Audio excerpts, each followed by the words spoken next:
Ladies and gentlemen, welcome back to the Galeria Smite League. I am your chair one for today. I'm going to be bringing you along on this journey, and joining me as your co-captain is going to be the lovely Sneaky Penguin. And he's Felix, I don't remember the last time you got to do some of the more analysis work for us. Yeah, I think my gigantic brain overwhelmed the industry too much, and so they had to subject me from my chair before I brought too much analysis and light upon the world and changed the meta forever. So wise for me to step away from such a role, and now it's finally time to bring myself back in because the meta is just phenomenal and all over the place right now.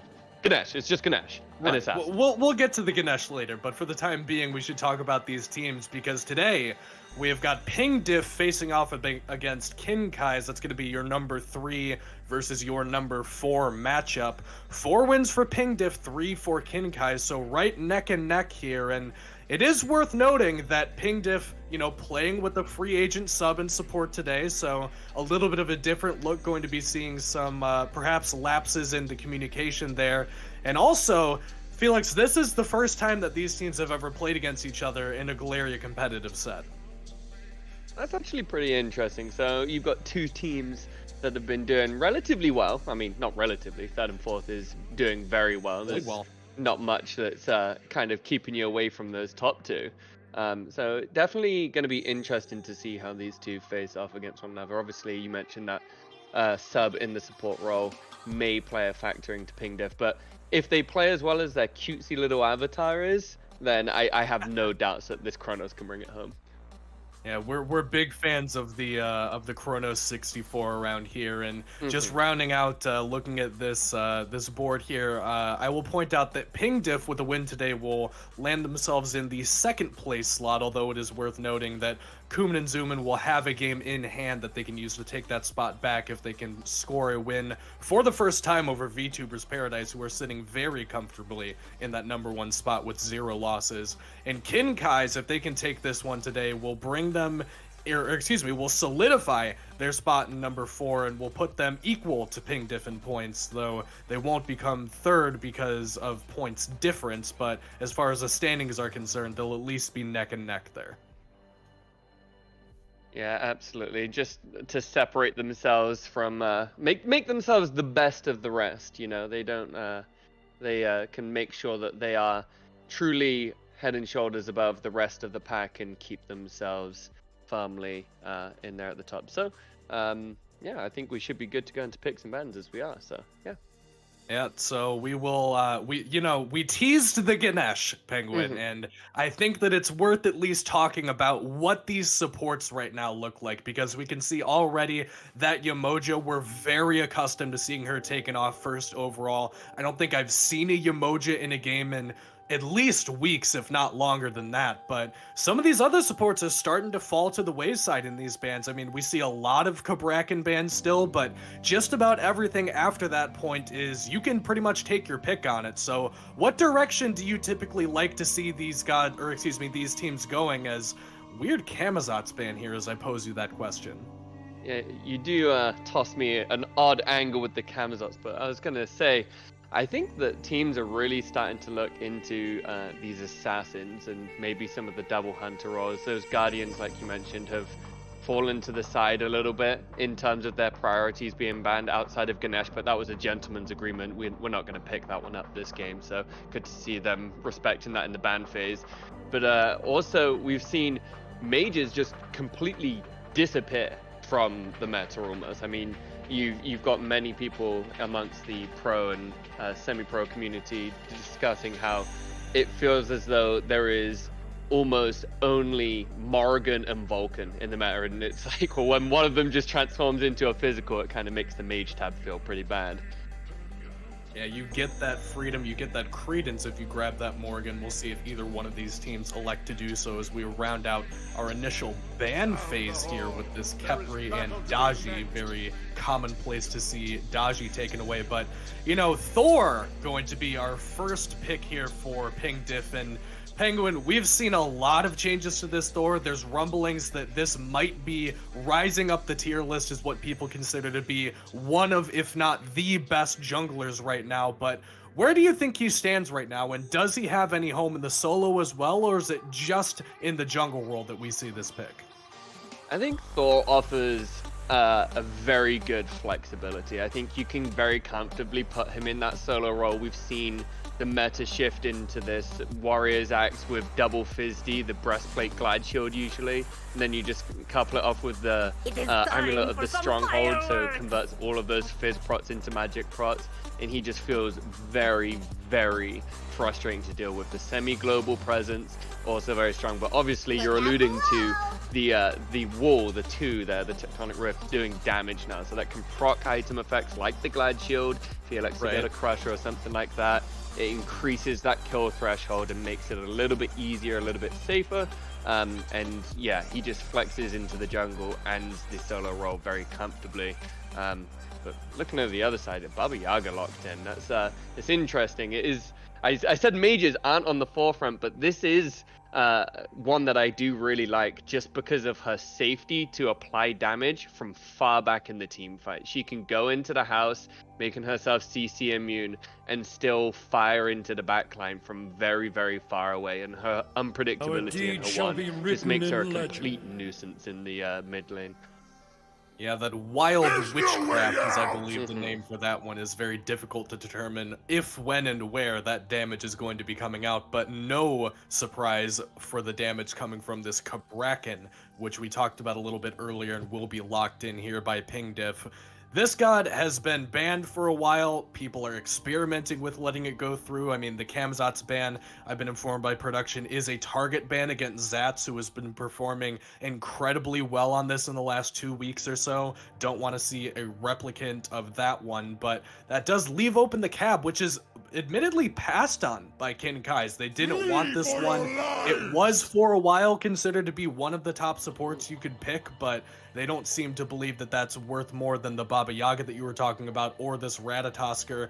And also going the way of PingDiff is this Guan Yu as we enter our second round of bans here. The fact that Guan Yu is even still available to be played right now, Penguin, is kind of shocking to me. Yeah, Guan Yu is another one that falls into that category of just being able.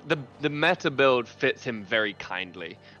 It's exactly what he wants to do. He's transitioned into a little bit more of a lane bully, which didn't used to be something he was capable of. So he's looking very strong. He dives the backline very comfortably. The cavalry charge, long CC immunity, potential 2-second stun is nothing to scoff at. And so, yeah, very comfortable. And, well, when you've locked in your frontline dive for PingDiff, you've got the Thor, Guan Yu, Cabrakan. I think it's pretty safe to assume where these are going to go with jungle solo support in that order. It allows for the side of Kinkai to pick up this Carnanos in the third slot, which I think is really smart. The polymorph being a true CC, so that he doesn't have to worry about DR changes, which is a factor in the recent patches. Oh no, indeed. But I like the backline pickup because you know what you're going to have to face diving you, and so you choose before it can get banned away what you're going to pick into that. So I like the choice. And speaking of things that you could have picked that got banned away, Ishtar is one, but I think that this Cupid is pretty much the same thing. So Ishtar came out fairly recently, as we all know, and Cupid does essentially the same thing, is kind of the narrative that I've been preaching. It's a decent character in lane, it's got good relevant CC, and then it has an ultimate ability that is a lot of damage and a team fight AoE cripple. Granted, Ishtar's is also a stun, but Ishtar does have what is essentially the same thing this Cupid does. I've been trying to inform people that I think Cupid might have been overshadowed by this Ishtar, and I think they're kind of almost forced into grabbing it here just on account of how good it is into this Kinkai's team. And then there's that Morgan that you were talking about, Penguin. So you've got a whole slew of things to talk about here. You can pretty much take your pick on any one of these last 4 gods, which actually got very interesting as this draft progressed. Yeah, it did. I mean, well, you say interesting, but I feel like Pingdif's team is about as cookie cutter as it could possibly get for the meta right now. Thor Right. just got buffed. Guan Yu's been great in the solo lane. Kabrakan's been a complete nuisance with Manticore. The Morgan, one of the only 2 or 3 viable mid laners we'd mentioned, and Cupid is just like you said. He presses 4 and forces you to do something as an ADC. And when they've locked in Kernanos, someone who cannot get away from the fields of love without using the beads or without positioning correctly, if he's forced to use those beads, it immediately opens up a gank opportunity for a Thor or a Kabrakan, which can easily lock him away from safety. So I do like the Cupid pickup, not just because it's a safe, comfortable meta pick, but also interacts very strongly into the team they're going off against. But if I just touch on King Kai here, no gentleman to be found on their team. Nope, not a single one. Not a single one. That is a Ganesh locked in, and they truly do not appreciate the agreement that was arranged. But they do lock in a Ganesh, which is, I mean, I'll touch on why we think this is so strong. Just incredibly comfortable backline peel. You've got the long channeled silence, which doesn't get affected by the DR changes, much like the Kernanos polymorph. So it can cancel out a lot of these initiations. It can cancel out Thor hammers, Guan Yu spins, heals, anything like that. Maybe deny the Kabrakan ultimate. That can be very strong. So I think these teams have shaped up pretty kindly to deal with one another. But that Kali pick is something very interesting. Yeah, and talk to me a little bit more about this Kali pick as we load into game number 1 here and everything looks just about standard, because Kali is one where you pretty much have to be doing it all on this pick. It is a feast or famine sort of character in my experience playing it and watching it. You either have the set that we cast a while back where, guy goes 14-2 on Kali, or you don't really see the value of this pick until much later on. So I want to hear a little bit more about what you think about this Kali specifically in this game. I think the Kali is a direct answer to what Pingdiff drafted. I mean, you're right. We don't see a whole lot of Kali, and it typically does go late. It's not often you get the joy of popping off early on this pick. But take a look what they're dealing with. That is 3 frontliners that want to dive heavy, and then a Morgan that is likely to transform into another frontliner that wants to dive heavy. This Right. Cupid is going to be on an island. And even if he does have the Fields of Love for himself, that destruction, just death immunity is a lovely feature, but also slow and root immune, so doesn't have to deal with any of that nonsense. Gets to just chase this giant-headed baby around as much as he wants. So I think if they can get this this Kali to the late game, I'm not even gonna mix. I don't know how to say that name. The Kali's gonna have a field day regardless. Just chasing deep into the backline and probably likely to get a reset. Well, I'll do you the luxury here of informing you that's Morton. Those X's are fake O's in that name. Oh, and thank you. The appropriate should have known. pronunciation here. You should have known, and perhaps Zats should know that he's winning this matchup here in right lane. Good damage returned onto Randus here on the Guan Yu, and they are fighting just about to the death, or at least well within a few inches of it. And Penguin, you're aware of my experience with Ratatoskr Solo and my beliefs on this character. Talk to me a little bit about this matchup into the Guan Yu. Is it usually this much fireworks? I feel like it really shouldn't be. This should be trickier for Zats in the early game. Unless he is very confident in that 3 Acorn stun to cancel out the Talo Assault, it is not easy to do. With Guan Yu kind of sliding around there, he can really evade the stun pretty comfortably, and he has to get very close. So he's going to be taken down should he do so. But also with that T1 breastplate, there is just not a lot he can do to damage back, so I'm surprised to see him trading so effectively. So very strong look for Zats here. Maybe he's just an assassin main and was like, yeah, I'll play him in the solo lanes. It's pretty good right now. Morrigan on rotation here to the left lane. They know the purple buff is being done, Ooh. but the Ganesh is actually what's being done here. Sakura takes a whole bunch of damage for his troubles and will have to dash on out, but should be okay over here unless Cupid has anything to say about it. Spark goes dashing in. Heart Bomb off the mark. That's a stun from the Morrigan, though, and I Love Mothers on rotation makes it happen. Mid lane comes all the way over to the dual lane, defends the purple buff, and nets the first blood for Pingdiv.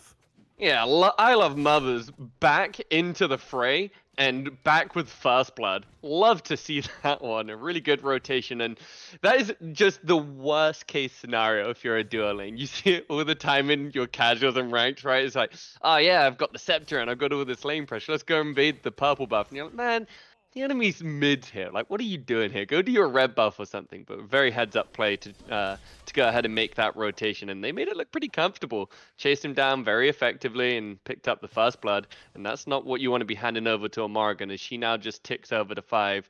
I think I Love Mothers is going to be getting a lot more active. Yeah, good communication there from the dual lane, letting the rest of the map know that purple buff invade was imminent. And it's worth reminding people again, Ridzla on this Cabrakan is the free agent sub for Pingdiv, so not the main roster guy, not the guy that you're typically accustomed to seeing in this lane, but it doesn't seem to have hampered the communication, at least so far in the early stages of this one, still managing to find these opportunities and capitalize on them early on. But you know, even despite that little bit of fireworks, it's been, you know, mostly quiet so far, Penguin. I mean, we've seen 1 kill in 4 minutes. That's about an average pace, but the gold separating these two teams isn't very much here. Yeah, it's not much at all, but it might widen a little if that's confined Mirandus, but it's not. It's going to be Morten who picks up the dive under the T1 solo lane. Nice pickup for the Kali, because that allows her to finish off what is, I'm presuming, a Devos, because by the way, that got buffed to get flat pen. And so you just build that everywhere now. So that's going to allow this Kali to get online much quicker as she ticks over to 6 ahead of this Thorin experience.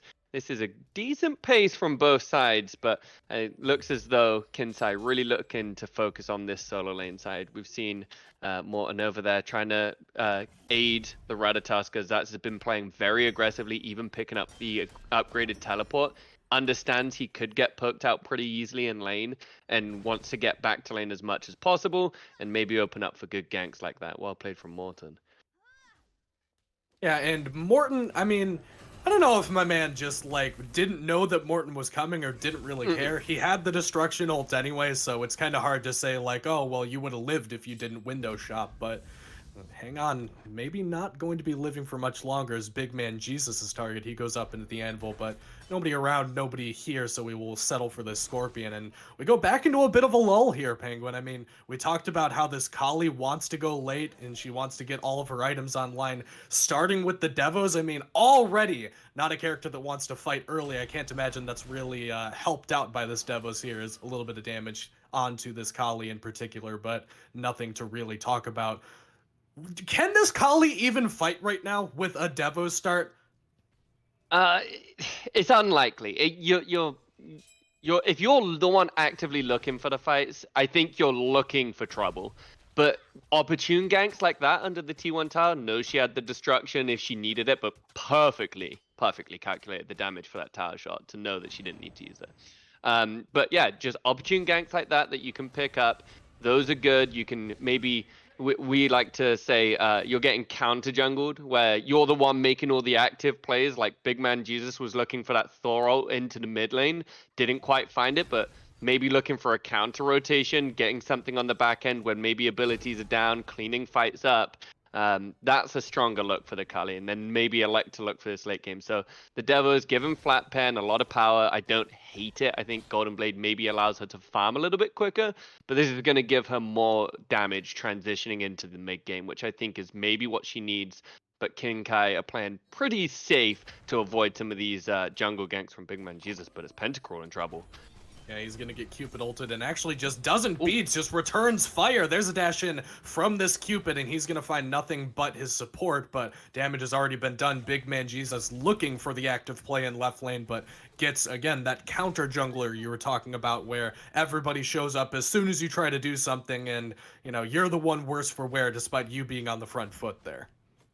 Yeah, that is absolutely perfect to the point I was making. He was looking for something. He was trying to find this ADC out of position. Oh no, that's maybe looking to pick one up. Can't quite, but just perfectly counter rotating. Acknowledge the fact that Big Man Jesus wanders off into the left jungle looking for trouble, and it wasn't the kind of trouble he wanted. He found it. It was on himself, and really good awareness from Pentacruel that his team were on rotation. He could stand his ground and fight them, combining the Dharmic pillars with the polymorph to really create a lot of space between him and some damage.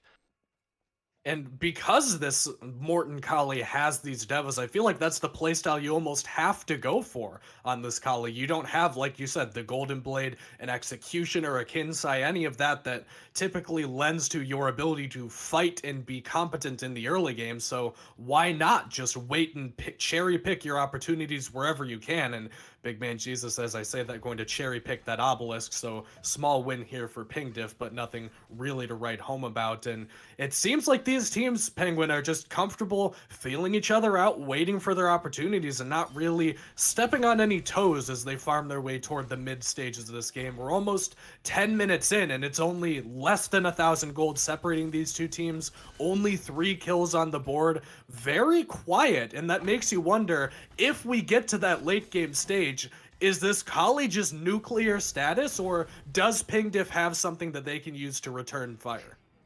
Well, it's less stepping on toes and more stubbed toes, I think, for Pingdiff. You could see they tried to make a couple things happen, and then they were forced to answer back this counter rotation, and they just didn't quite have the answers. They've come up short both times. They got that first early kill into the duo lane, and since then they really haven't been able to find anything. Even looking for trouble at the obelisk offerings, collects them, and Kinkai say, "Hey, you can have that. That's absolutely fine. We'll just look for a better fight where you're a little bit more out of position."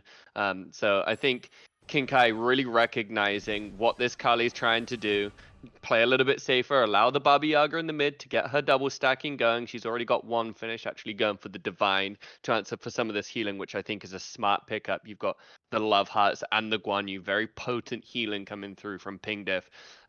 But yeah, they just understand the assignment a little bit better right now, but I want to see Pingdiff transition this. They can't be scared to make plays when you have a Morrigan and a 30% CDR rush Thor. You've got to be trying to look for active plays like this, invading, and maybe looking for gank potential, because I'm not sure just the invader is going to be enough.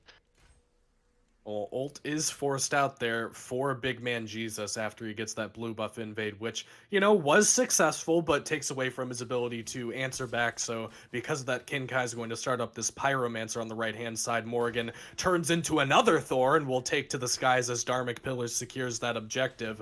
Not a whole lot to land on here. He's going to have to pick his target particularly carefully. Lands onto Nope XD on this Baba Yaga, but it is all damage coming in the opposite direction as that Home Sweet Home ultimate going to turn more than enough damage onto the Morgan to return that kill. Meanwhile, Guan Yu on rotation here, but he's found himself in a bad neighborhood. Good wall will save his life, but Kinkai's grabbed the Pyromancer and grab one kill.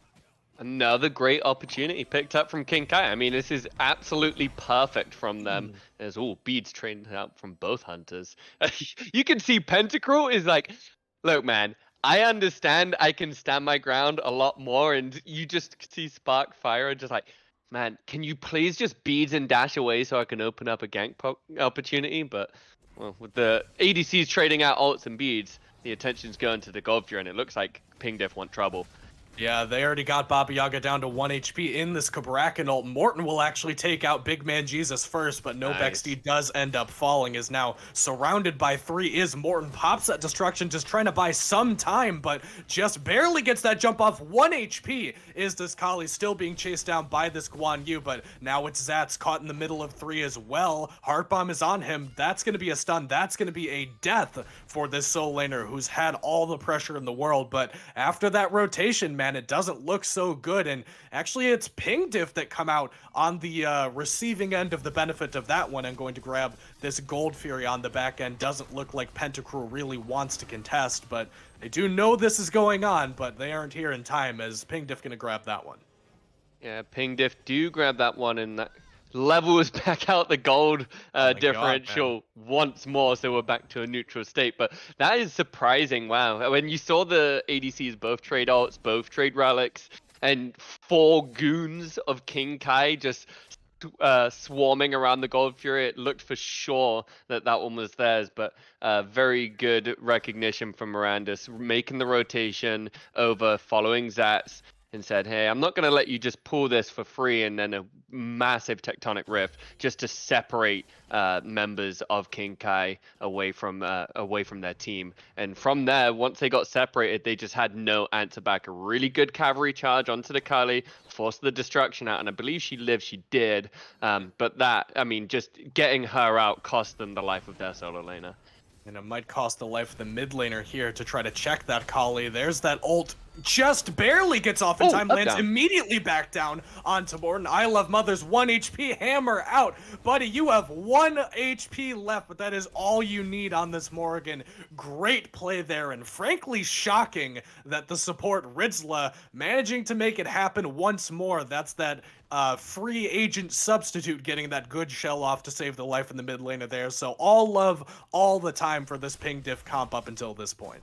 Yeah, I Love Mother's crashed straight back down from the transformation ult into Thor and landed straight into a shell to keep her alive. So that was really well played from the sub support of Ridzla. Getting the kill onto Kali, looking for something a little bit opportunistic, but without the beads, you really can't be diving in that deep, even with your destruction, which I don't think she even managed to get off. So well played from Ping Diff. They're starting to find a little bit of a foothold, and maybe this gives them the confidence to look for these plays like invading the red buff and pulling some of these objectives and looking for fights instead of playing on the back foot. Look at that damage. That wall and a spin just did a third of her health. And that's without any of these proc items either. We typically see no Crusher, no Heartseeker for that one, but hang on, mid lane, I Love Mothers might be going back in, looks for a target, and actually gets the beads forced out here by Sakura, who is here to defend Nope XD. That's a Dharmic Pillars, but hang on, Anvil of Dawn is the talking point here, as that will land onto the Baba Yaga. CC chain is good, but damage is not quite enough. Home Sweet Home will be pop damage returned onto Ridzla here, and now it's Morrigan who's trapped and surrounded by everybody. Pentacruel will get credit for that one. Nope XD gets the next one. It is disaster for Ping Diff, who you just said starting to find a foothold, starting to feel good. Might have been feeling a little bit too good there. Yeah, feeling a little too confident. And, well, we complimented the shell of one support, so let's go ahead and compliment the shell of another. Sakura finding a great shell onto Nope XD just to buy enough time to get into the Home Sweet Home, and then crashing down the damage onto I Love Mothers. A great silence also onto that Morrigan, a complete nuisance, denying her from doing so much of her kit. So really well played from King Kai, fighting back, acknowledging that Ping Diff is starting to find their stride a little bit, and they don't have to give up too much. They can still fight back. Picking up the mid tower, now looking towards this Pyromancer. This gold lead could extend. It's already 2,000, and with these objectives being cleaned up, they can maybe look for a little more, and they might be looking for more into Mirandus.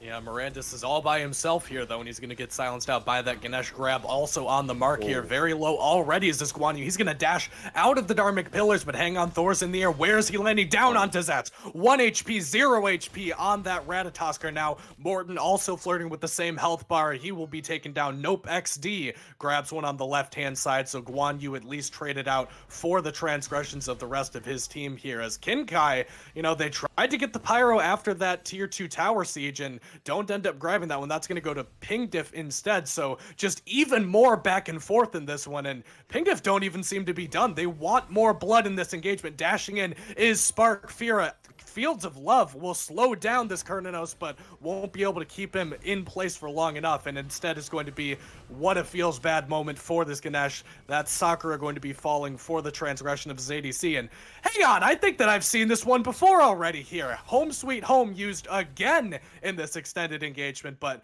no mark this time around. Is at the end of that entire extended engagement, Penguin, we're back to even again. We sure are back to even, man. That's so painful for King Kai. They had what should have been a really clean fight. They managed to silence Y Shape and on the what is it, Witchcraft Wildfire or something? Wild Witchcraft, sorry. So they silenced the Guan Yu, who went just charging into the back on his horse, came down into a silence, grabbed on that silence by the Ganesh, gets incredibly low, a really good ult from Riddler trying to separate with the Cabrakan ultimate. But then you see Morton go jumping over the top, and in doing so, he got immuned out as, hang on, Ping Diff actually just pick up and take down. Oh, sorry, stolen away actually from Sparkfire, away from King Kai. But Morton, in his desperation to pick up Mirandus, got his beads force, he got his ult force, he got interrupted away from a 10% Guan Yu, never picked up the kill, and then got killed himself as, oh no, ward away from his own demise, I guess. But it was just such a tragic team fight for King Kai. Really should have gone better, but it might not go better for Zats here. Yeah, we're gonna see another Thorold here. When he tried one, try another one, and that's a whole bunch of. Oh my god! Okay. That is a disgusting CC chain. Walls also involved there. You are going nowhere if you are Zats on that Ratatoskr. That was vile, Penguin. I did not enjoy looking at that. No, I mean, the man got jumped. The man got jumped by like 2 black vans with multiple goons popping out. That was 2 wolves blocking off the entire lane, and that's just brutal. You hate to see that. That's what makes Morrigan such a frustrating god. You're like, man, I got to deal with 2 of these incredibly strong ults or incredibly strong characters. God, that's just so frustrating there for Zats. Nowhere to go, and he gets taken down, and someone else who might get taken down is Cruel. Yeah, Sparkfira in the 1v1 grabs that one onto Cernunnos, but will unfortunately die for, trying to play aggressive. He's got a 2-level lead. He's 5-2 Sparkfira on this Cupid, making it happen in the dual lane, and it always feels bad whenever you're trying to play aggressive with your lead and you get punished for it every time. And I think that we've seen multiple times that King Kais have realized that Pentacruel is under duress on this left-hand side and have turned their attention that way, but now currently attention in this middle lane as this Trebuchet trying to push down. We've got Morrigan wrapping around the backhand side of this tower trying to find an opportunity, but it's going to be Big Man Jesus that makes it blink in from Ridzla as well. That'll get the beats and the Baba Yaga ult. Cabrakan just barely ekes her way out of that one, but hang on, another Thorold. Well, baby, we got more of those. You thought one was bad. Here's a second one for you, but now it's going to be Mothers surrounded by Morton and the remainder of King Kais. Gonna have to find his way out here. Big Man Jesus is here on the rotation to make sure that he gets out safe. So 1 mid laner dies, 1 mid laner lives, and 1 mid laner got ulted by a Thor 2 times. Yeah, we've seen that before. 2 Thor ults. This is just getting toxic now from Ping Diff. Just double Thor ulting any time that it's up, and who can blame him? The beads were even forced, even with the Cabrakan ult off the mark, it didn't matter. Still chased deep under the T2. You lost your T1 as well. It's just a worst case scenario, and it might be a worst case scenario for Sakura, who is just locked down but manages to get away. Yeah, Wall going to be good enough to cut off that rotation, or excuse me, that escape, so Big Man Jesus will net that kill. And now Ping Diff rotate confidently over to this right-hand side of the map there. A little worse for wear on the ults. They're missing all but 2 of them, but seem to be very confident in pulling this Fire Giant either way. And I will briefly clear my throat as I prepare for this one, as I Love Mothers prepares the defenses for this one, trying to make sure nobody can get in, trying to focus out this Cernunnos, but Rat in the air here. Zats getting a good bird's eye view of this Fire Giant. Big Man Jesus going to return fire on the ult. There's Sparkfira already. Pentacruel is taken down in this fight. Now Zats surrounded by everyone, ulted by everyone, but good Baba Yaga damage over the wall as Zats falls, and now it's going to be Kali going in. Morton will jump away from that Thorold. Anvil Dawn off the mark, but all the health bars way too high for any of those kills to go the way of Morton, and it's only XD left to defend this one, so I think this one's going to comfortably go to Ping Diff, who convincingly win that fight. Yeah, I mean, you said they're gonna happily walk on over to the Fire Giant, but I didn't know it was gonna be happy until the team fight concluded the way it did, because every time someone confidently walks to something, it seems like their demise is followed shortly after. That looked like it could be a really good counter engage from King Kai, but unfortunately for them, Pentacruel was the first one in, heading the charge. Getting caught out by the Fields of Love, he had no beads or Aegis, so he immediately got surrounded, and they nearly turned it around. You said it. The Baba Yaga returning good damage. You had Morten looking to get involved, but using the destruction so early into that team fight, he just used the entire thing just whilst his health bar was full. So he didn't really get to enjoy the benefits of an extended life period when he went jumping in over the top of that the second Thor ult.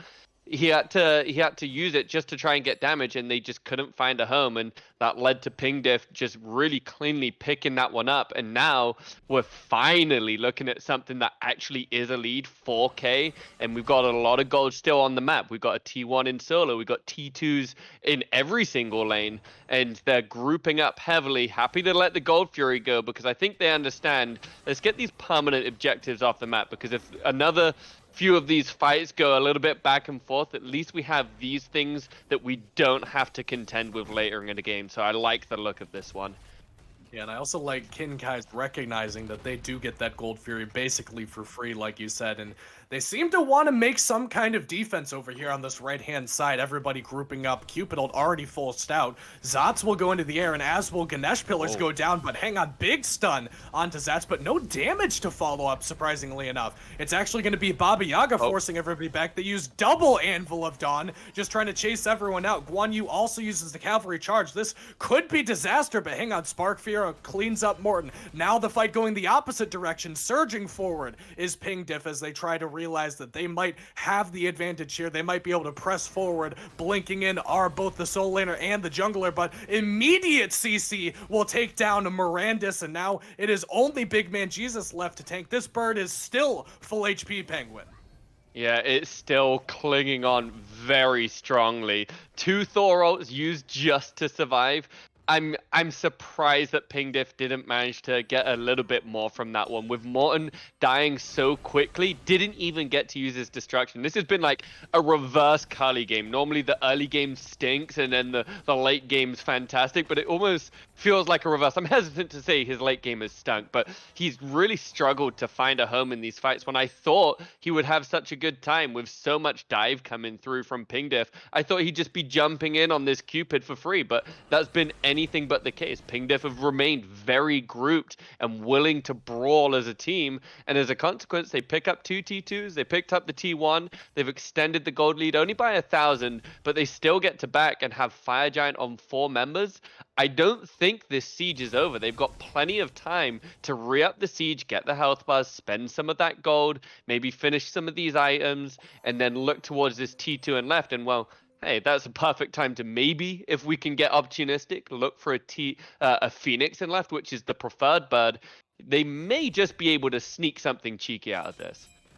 They're going to start mounting this siege on the left-hand side and take down that tier 2 tower, so there's at least something to go in their coffers. But take a look at this. Morten is still lingering on this side of the map and trying to find their way in for any stragglers that might be around, and maybe just trying to pad the damage stats, because if you look in the bottom left of your screen, my man Morten on the late game Kali, you do not want him at second lowest player damage in the game 26 minutes into this game. But on the opposite end of the spectrum, my boy Spark Fira has had a whale of a time on this Cupid, has been finding great value in all of these fights. The Fields of Love have often been impactful. I don't think that there's a whole lot that you could really ask for him to do that he hasn't, and blink in here from Morten, that'll get the beads as well off of both himself and the enemy jungler, but Anvil of Dawn will spell the end of that Kali, and now actually I Love Mother's going in by himself, answered back by Zats here. Beads will be forced out from the mid laner. Cavalry charge now chasing down that other soul laner, but look at this Kabrakana, what a beautiful separation from him here as Pentacruel gets dashed away,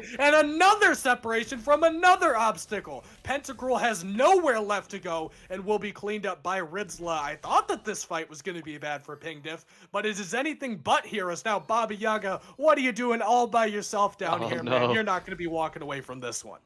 Yeah, no home sweet home to be found over here, buddy. You're desperately clinging on. Whoa, look at that damage, but it's not going to be enough. Taken down by I Love Mothers, but return really good damage. That's pretty surprising. That leap does a really sizable chunk late game.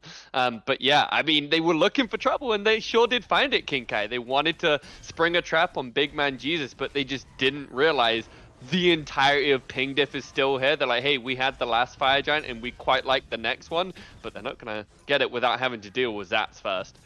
Yeah, Anvil of Dawn, and then another Anvil of Dawn, and a cavalry charge. All of this He's out. dumped into that little rodent, and like you said, he is just gone. I mean, my man is just gonna head for the hills and be no worse for the wear, but that does leave Kinkai's with nobody here to defend the pit as Ping Diff try to go for another Fire Giant here. Morton's on the scenery, as is Sakura, but a huge burst of damage, actually. I'm not even sure what caused that, but Ping Diff suddenly secured the Fire Giant, and they'll grab this Pyromancer as well, and once again, in a commanding position in this game.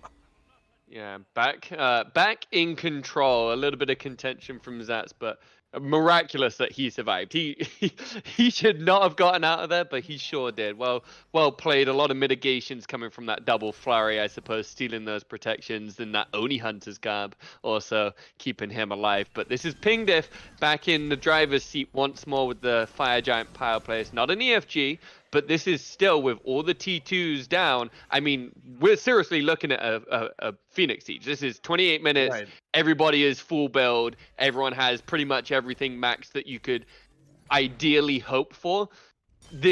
We are here to try and get more than just towers. I mean, we've seen double Thorot, so I expect to see Ping Diff maybe try to split Kinkai up, maybe look for like a 3-2 split, something like that, so that they can separate the value of their members, maybe get the Ganesh away from someone high value, maybe force Morton, who has really struggled in this late game, to go into a disadvantageous position with somebody else. But yeah, I mean, we're looking at Phoenix Sieges, and if it's anything to go off of how the game has gone so far in the late game, it's going to be good for Ping Diff, but it's not, because Mothers looked for trouble and found it.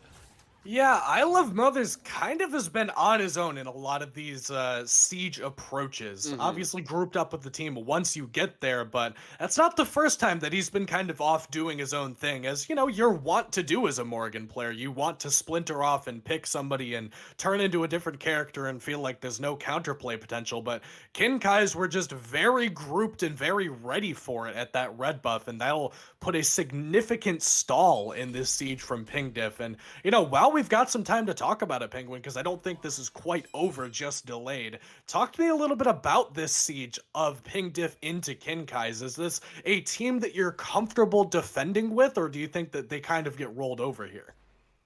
I think defending's a little bit tricky, but they're going to have to defend their lives right now, because Kinkai are looking for trouble and Zats is in the sky.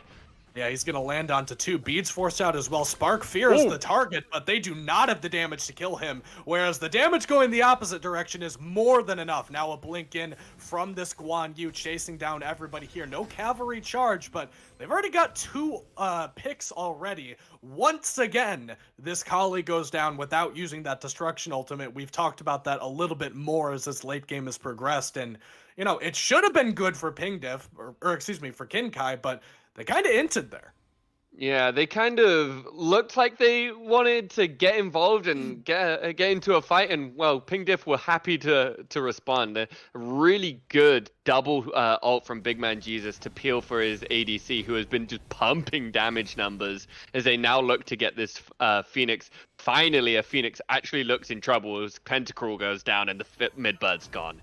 Yeah, that's not a Morgan, or excuse me, that is a Morgan Thor, not a normal one, and it's going to be the Titan that's under contest now, Baba Yaga in that home sweet home. But look at all this damage just dumped out into that house. Now to respawn, those Zats and Morton have returned, and already you've lost your ADC in this one. Spark Fira falls here, and Zats will fall directly onto this Morgan, but a good cutoff from Big Man Jesus, but they are done. They want this Morgan dead, and they're going to find her. Now Zats changing the target prioritization onto Big Man Jesus as the rest of the Kinkais are here in force and want to chase this one out, but damage has already been done for Ping Diff. They got at least 1 bird. They didn't get the end of the game, but they got something for their troubles. Yeah, and they're gonna look to try and get a little bit more bang for their buck, but I don't think they'll find it on these two tanky targets. Yeah, a little bit more than they could chew there for Ping Diff. They got the mid bird, and I think once that Cabrakan ultimate didn't pen in the Kernanos and the Baba Yaga, I think at that point the dive is kind of off, and they can look to reset and rejoin. But they wanted a little bit more. They were feeling the momentum of the occasion, and they went hunting for something a little bit extra. But it's not all bad. Like you said, they got the mid bird. They finally have opened the game up a lot more than it has been so far. We've seen gold leads. We've seen a little bit of objective play, but we haven't seen like true pressure, like a fire wave pushing down into a lane. And this is just in time for the respawns, for everyone to get back towards the fire giant. You've got relics all coming back up for everyone except for I Love Mother, so maybe that's an open for King Kai. If we can get Morten into that back line, he's been playing just as shady in the back jungle as I Love Mothers. Maybe if he can find a gank onto the Morrigan, they can look for something here, King Kai.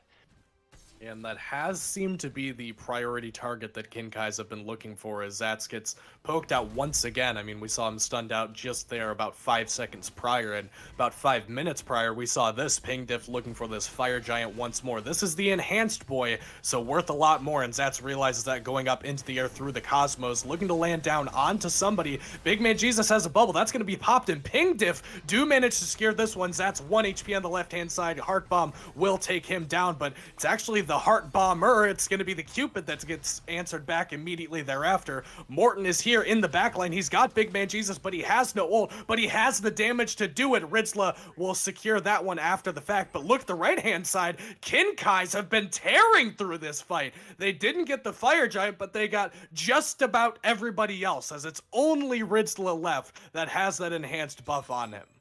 And I feel for Ping Diff. King Kai even used so much to try and secure that Fire Giant. They used Ganesh ult, they used Kernanos ult that only hit the Fire Giant. That hit nobody. They all collectively as a team at 30% said, okay, drop the Fire Giant, the Ratatoskers in the sky, we're looking for the fight. And they took the fight, they took the Fire Giant, and then it just all fell apart. Morten found a phenomenal gank on the backline, immediately burnt Beads and Aegis away from, oh, hang on, we're going to have to take our attention here in the mid lane, because Ridzla's just spinning in circles and surviving for just long enough to keep his bird alive and walling it away. And he's the only one here, but he is the only one necessary to make this one happen. That is, again, your free agent substitute support that makes that play to save that bird. And, credit where it's due, because my man is definitely showing up as the substitute here. Somebody picked this guy up after all. Like, look at what he's doing in this game so far. Ping Diff only with one, and wouldn't you guess it, it is Ridzla on this Cabrakan. But is that enough, Penguin, for them to mount some kind of meaningful advantage to take this siege, or are we really just waiting for another one of these fire giants to spawn? I mean, you're going to be looking for several members dead if we're looking for a siege. Just the sustain onto the Cabrakan is a little bit optimistic in terms of a bird siege. But I do think that they will look for this mid one at least. It does look, it's weakened. The left one's also weakened. And with the builds finished out, this will go down quickly. And they actually do look like they want to get it. And King Kai have no idea. Yeah, they are not in position, and they don't have the information, but they know now. They stepped in a ward right there. The back door is coming. Sakura is here. That's a good Dharmic Pillars. That's going to put everybody in the Phoenix, but that's not where they want to be. I Love Mothers goes up into the sky. Baba Yaga goes up into the house, and damage starts to rain down on the back line. It is going to be Spark Fira who's the target of all of this aggression. I Love Mothers will go down. Spark Fira also goes down as Ping Diff head for the hills. They've lost 2 already. It's Zats on the back line trying to fight, and Mirandus on the left-hand side taking on Morten, but Big Man Jesus manages to net that kill onto Zats. As 2 for 1 and a Phoenix. It's not great, but you gotta figure that favors Ping Diff at the end of the day. Oh, absolutely. They got the bird and they got a kill. That's enough to deter King Kai from making any meaningful impact anywhere on the map. And there really isn't any to be found. I mean, you're not going to be sieging a tower just randomly into 3 members. And there's only a Pyromancer. There's no Gold Fury, no Fire Giant. So what are you gonna do? I mean, other than maybe look for these invades onto a red, maybe try and find someone just casually farming. This is absolutely in the favor of Pingdiff. They got that mid Phoenix back down, and now that opens up for the next possible EFG something a little bit more. But I say they don't want towers, but clearly they do because Pingdiff have no idea. No one has any idea when towers are being sieged. No, I mean, you just gotta sneak in and under the cover of darkness and just grab these whenever you can. And Pyromancer, for what it's worth, seems to be the next objective that will go down without any contest here. Fire Giant is next on the menu, though, Penguin, and we're 38 minutes into this one. It's been back, it's been forth, it's been a lot of both of these teams, but much more recently, it's been a lot more of Ping Diff. What do Kin-Kais need to do to crack this Ping Diff code and really mount a meaningful advantage in this next Fire Giant fight to put themselves in a position to win this game? I think if Kin-Kai can survive this initial barrage from Pingdiff and get Morten on that flank, it needs to be delayed. It can't be, oh look, Pingdiff are going in, Morten comes in and collapses, because then the team fight is still not separated enough, and he gets collapsed on and he gets smothered out. If he can just hold that gank for a second or two, wait for the teams to separate, lose focus, lose track of where this Kali is, he can come in and clean up on the back end of the fight, and that's exactly what they need to get this Kali involved. She is 8 and 7, climbed the damage charts just a little bit, separating herself from the bottom, now 18k. Oh, no. But if they can get her involved just a little bit more, and maybe, my man, hold the destruction up. Stop using it for damage and hold it to keep you alive, because so far he has been using it to try and help kill someone every single time, not just to keep himself alive. Well, at least he's using it, because sometimes he's died with that one up, and now Fire Giant might be due to die next. Sakura dashes in here, Dharmic Pillar's on the mark, and that's going to burn the Fire Giant, but no damage following up off of it. Actually, it's going to be Zats that just sneaks in and takes that one. Cancel that. That's Morten that's going to grab that one, but right-hand side, I Love Mothers putting a whole bunch of damage into Nope XD. I don't know what he's doing down here, but he's going to be sent back to Fountain in short order, as now only 2 members alive for Pingdiff. Blinking in, trying to make the hero play is Morten, but it is nothing to be found here. Big Man Jesus will hammer in and grab that one. Zats, you got the Fire Giant, buddy, but I don't think you've got any teammates left. 5-4-0. Pingdiff win that convincing fight there. Kin-Kais grab the objective, but Pingdiff grab the game. Yeah, you could see that they wanted to get it, and each time they've actually tried to steal the Fire Giant. They've never actually looked for the fight instead of it. Maybe just let Pingdiff secure the Fire Giant. Let them drop all their cooldowns into securing it and take the fight immediately after. But you saw Morten just sneak in on the backside and steal the Fire Giant, but Pingdiff had no interest. I think 3 members were outside of that Fire Giant pit at the point of it dropping. They were busy scrapping with the rest of Kin-Kai. They knew what they wanted. They said, if we can drag you into the jungle where we can make use of these double Thors, we can take the game to you very comfortably, and we'll separate you with all these obstructions. Double Thorots, double Thor walls. You've got the Bracken you have to contend with. There is a lot of just garbage everywhere that just stops you from moving, and they had so many characters that just couldn't deal with it. Kernanos getting trapped in, maybe a Baba Yaga ult getting trapped in, and they just got separated so convincingly. And Pingdiff, I mean, man, once we got past some of the arena and assault gameplay, we got to some good smite from Pingdiff. And we definitely did, and you said it best yourself there, Penguin. They were definitely looking for that fight, and they certainly found it in 5-0 fashion. I Love Mothers on this Morrigan, typically the linchpin in these compositions, and we saw a good number of Thor ults, but it doesn't go unnoticed the gameplay also of Spark Fear, a top damage in this lobby, or Ridzla, again, the MVP support sub here for Pingdiff, as they take this 1-0 lead over Kin-Kai. We're going to throw it to a quick break, but we'll be right back with you guys with game number 2 here.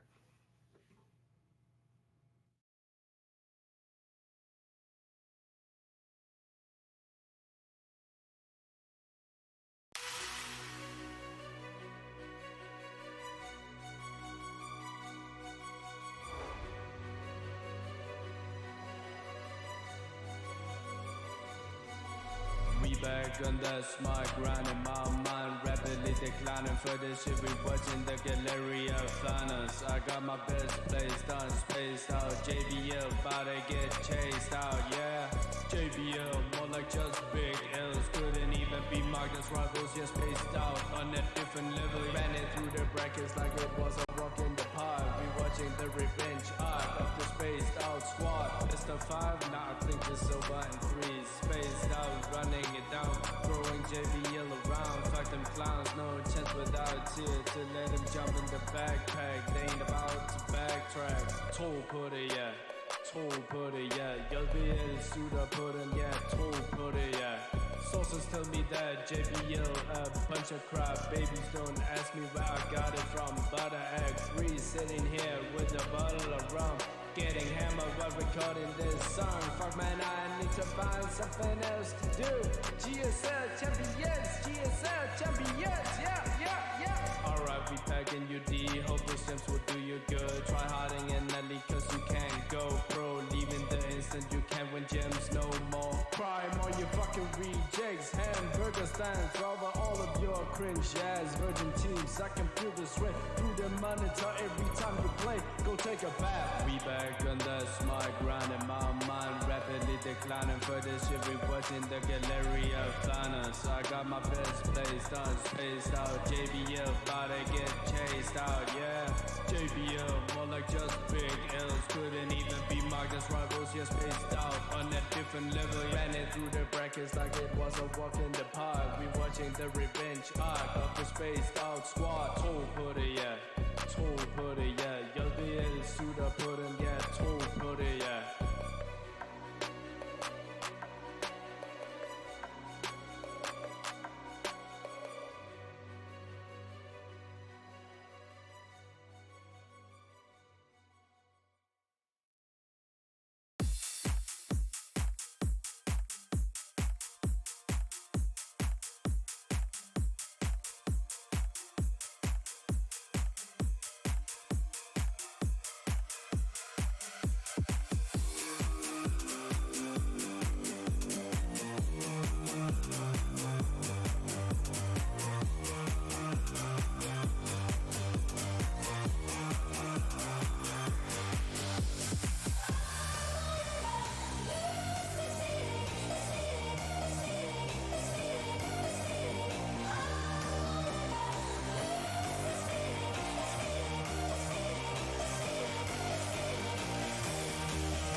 welcome back, everyone. I am Sneaky Penguin, joined again by Kaizo. And we switched chairs, and I have to say, Kaizo, it's a little warm in this seat. I got pretty comfortable in that one, and I kind of like settled in pretty considerably. But I will say, at least this one doesn't feel quite as rigid. My back was starting to hurt in the other one from, I don't know.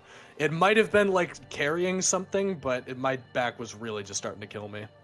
No, I think that's just because you're the hunchback of Notre Dame, and you've just got a terrible hunch. It's nothing to do with carrying. No, I was not being carried in any format. No, I didn't mean to suggest that. Well, no, of course you wouldn't. You wouldn't mean to carry. No, but can you carry these picks and bans, because things are being banned, and it's the same as game 1. Yes. It's the Camazotz ban that we saw. It's the Hades, and then the AMC and the Umoja. It's a lot of shades of game 1 here. And I'm not sure that if I'm Kinkai's, that's really what I want to be seeing. I think that this Cupid ban is definitely a good change. I talked about on the desk segment earlier that I think that Cupid is just worse Ishtar, but I mean, if that's how you prefer him on worse Ishtar, it's kind of hard to give you that a second time around. Well, I mean, Cupid popped out top player damage. Exactly. So you can worse Ishtar me as much as you like, but the man popped off, and but imagine if that was Ishtar, though. Oh, so you're saying if it was Ishtar, double! It would have been double the damage. Wow, I'd love to see an Ishtar. Hopefully Pingdiff picked that one up instead. But it's Khepri who's actually locked in first from Kinkai, and well, in the first, as we said, supports aren't being prioritized quite so much, but Kinkai clearly saying that they like this Khepri. Yeah, and Khepri one that, it's very frustrating to play against depending on the composition that you draft. That single target, basically life-saving ultimate, for what it's worth, is incredibly difficult to deal with for a lot of different compositions that want to play a pick-focused play style, and that's a lot of what Pingdiff did in game number 1, is just kind of sweep from side to side and try to make their influence known, and then sometimes just decide, you know what, we hate the mid laner, and then they just triple ult the mid laner for no reason. The Khepri allows you to save the life of whoever it is that you're diving on the side of Pingdiff, so I think that it's definitely a worthwhile place to put your attention, as is this Naja, which, we've been seeing less and less of. Yeah, Naja got the buff, and everyone classically says, this got buffed, this is so strong, I'm going to pick it in every game, and because it's in every game, it's bound to win some of them, and therefore it is too strong. But I think people realized it wasn't too drastic of a change, just a little bit of survivability coming out of the ult, and then some extra damage on the sash, which is very nice to increase that kill threshold, but nothing too strong. But Pingdiff clearly liking it, and that leaves the possibility of Morrigan still being open, and they've already locked in the Thor, but it doesn't look like Kinkai are too concerned about it, because Daji hasn't been banned away yet, and they elect to pick that one up. Wow, this Kinkai's draft is like your ideal 2 months ago draft. And I'm not trying to suggest that the meta's changed too much in the last 2 months or so, because realistically it hasn't. These are all still very good gods, but if you turn the clocks back, these are the best gods for their roles for about a month or two ago, and I think that they still hold up now. I think that Daji's a little bit difficult to justify into specifically a Naja and a Thor, but it does limit what you're available to pick for the rest of the draft, and it makes you look for something like this Geb that, has CC immunity and can grant CC immunity as well. That's when this Daji feels like you don't get full value. She can still blink in, she can still one-shot you, but that ult is so strong if you don't have CC immunity. As long as Pingdrift can kind of draft around it, I think you lose at least probably 50% of what this character does. Meanwhile, this Yu Wong, just a solid pick, and I think that's pretty much where he's going to stay unless they change something drastically with this character. He's not really a top tier mid laner anymore, and that's not because he's bad, it's just he's safe, he's fine, he's good. And there are sometimes characters that are better than good, but I don't think that we'll ever see Yu Wong fall too far out of favor to the point that you're disappointed if you see him on the team. Yeah, I think that's not a reflection of how strongly the god plays. I think that's more a reflection of how mages possibly feel to play right now. Yuwang, just a solid, just a good A, B plus if you're going to do a tier list. But take a look at that old god, Khepri Geb. Look at that. He said, we're going to pick Guardians, and they're not like, I'm going to fight you, Guardians. These are just, no, I am a Guardian. I stand next to my backline, and I give them something that helps them survive. So this is something a little bit different than I feel that the pace of maybe last game, that Cabrakan brought a lot more aggression for Pingdiff. So Geb definitely transitioning this one, and with them picking up the Geb, that means King Kai can ban away this Morrigan, and they said, look, enough of all these walls everywhere, we're just gonna not deal with that, which I'm surprised they didn't take this away in the first phase. Yeah, I'm surprised that Pingdiff didn't elect to grab it. I don't think that Geb's really going to be seeing a ban necessarily. I think that there's a lot of other supports that you'd probably look at first, namely something like that Cabrakan, but I guess maybe into the Daji you don't want that quite as much. I don't know, the Morrigan just looked very good in game number 1, so straying away from it I think is a little weird to me, but I think that counter picking and grabbing this Baba Yaga, making Kinkai's pick something else isn't the worst idea in the world. It's a very safe pick into the Daji. You get jumped on, you get blinked on, you immediately use that blast off, which notably gives you a little bit of mitigations until you can land the jump and then get your health shield from the home sweet home. It's a very good matchup into the Daji, so I don't hate it, I just maybe would have liked the Morrigan a little bit more. Yeah, maybe Time to feast just on fearing gods. the damage potential out of Daji. But I think, like, right? You just want to, even if you're scared about Daji's damage as a Morrigan, like, you just turn into your own Daji, and then all of a sudden you don't have to deal with it. Or maybe you have your own shenanigans. But either way, Pingdiff do not want that one. But something that's now, this is a complete new draft from King Kai. Not a single character transferring from game number 1. Jormungandr and Charybdis. Plenty of backline safety here for King Kai. Yuwang and Charybdis, outside of maybe Jingwei being the ADC, I don't think this gets any safer as a backline. No, and I actually think that makes me a little weirded out by this Khepri top pick. Maybe this isn't the direction they were planning on taking this draft, but Yuwang Charybdis, between the two of them, like you said, incredibly safe. You don't really have to do a whole lot to make these gods feel better where they stand. They're pretty much comfortable regardless of what the fight looks like. So I almost think that with the Daji Jormungandr, you would have maybe wanted a support that can get involved and dive a little bit more, like the Cabrakan in game number 1, but they decide this Khepri, and it just, the synergy just isn't there for anything with this Khepri. I think that you don't need to help your backline, and you don't really need to help your dive, because Daji and Jormungandr are both self-banish on their dive. So this Khepri is going to have a difficult time finding a home, I think. The rest of this draft looks very interesting and very engaging, very synergistic, but it's just a little bit weird specifically with this Khepri pick to me. Maybe just kind of a plug and play kind of Khepri. Like, it doesn't feel terrible. I mean, a res every now and then is nice. The range CC and the abduct is also very nice. Maybe pulls a Nejar away from safety, someone who can be caught out. But we haven't even talked about it just yet, but that is a Thor or a Nejar going into the solo lane for Pingdiff. And do you want to see the Nejar in solo? Because normally you'd probably see the Thor, right? So which one do you think is going where, I guess?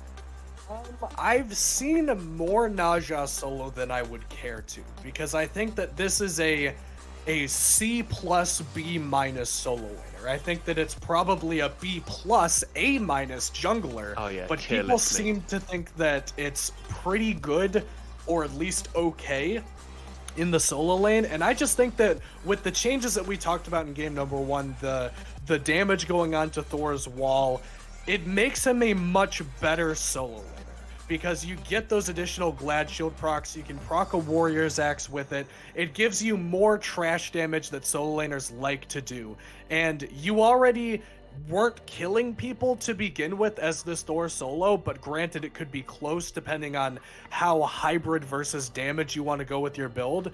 Now that you get an additional Glad Shield proc and a little bit of extra sprinkled on the top, you are reasonably expecting to one-shot these backliners if you hybridize your build to the point that that's what you're capable of doing. I think that this Thor has a much better place in the solo lane now than it did before, but I do still think that both of these assassins are probably more at home in the jungle. So I guess my answer to your question is take your pick, because either one of them are realistically fine, but if I had to choose one, I would want the Thor to be the solo. What a splendid non-committal answer that was. That was Thank you. that was just delightful. I should be a politician. I pride myself on it. Yeah, that was delightful. You made a case for both of them and then committed to neither. That was just wonderful. But I mean, I want to touch on the fact that these are two drafts that are, I mean, outside of the Thor and the Barber, completely different. I mean, it looks like King Kai rightfully recognized that Ping Diff were diving, and they were diving hard, and so they picked themselves some safety, and Ping Diff just kind of said, oh well, you've kind of picked stuff that we can't really dive, so what if we just don't pick dive stuff ourselves? And so they've switched their pace with Ne Zha and Ram and Geb. This is a completely different look, and I've got to be honest, I don't know who comes out on top of this. Yeah, and there's also the fact that you said the word pace there, and I think that that's going to be important as we look to load into game number 1 here. Pace is going to be incredibly different incredibly different style for game number 1 than game number 2, because game number 1, one of the teams just couldn't fight at all, and that's kind of why things were so slow, so methodical. You had a Devos Kali for one of these teams. You're not going to be fighting with that.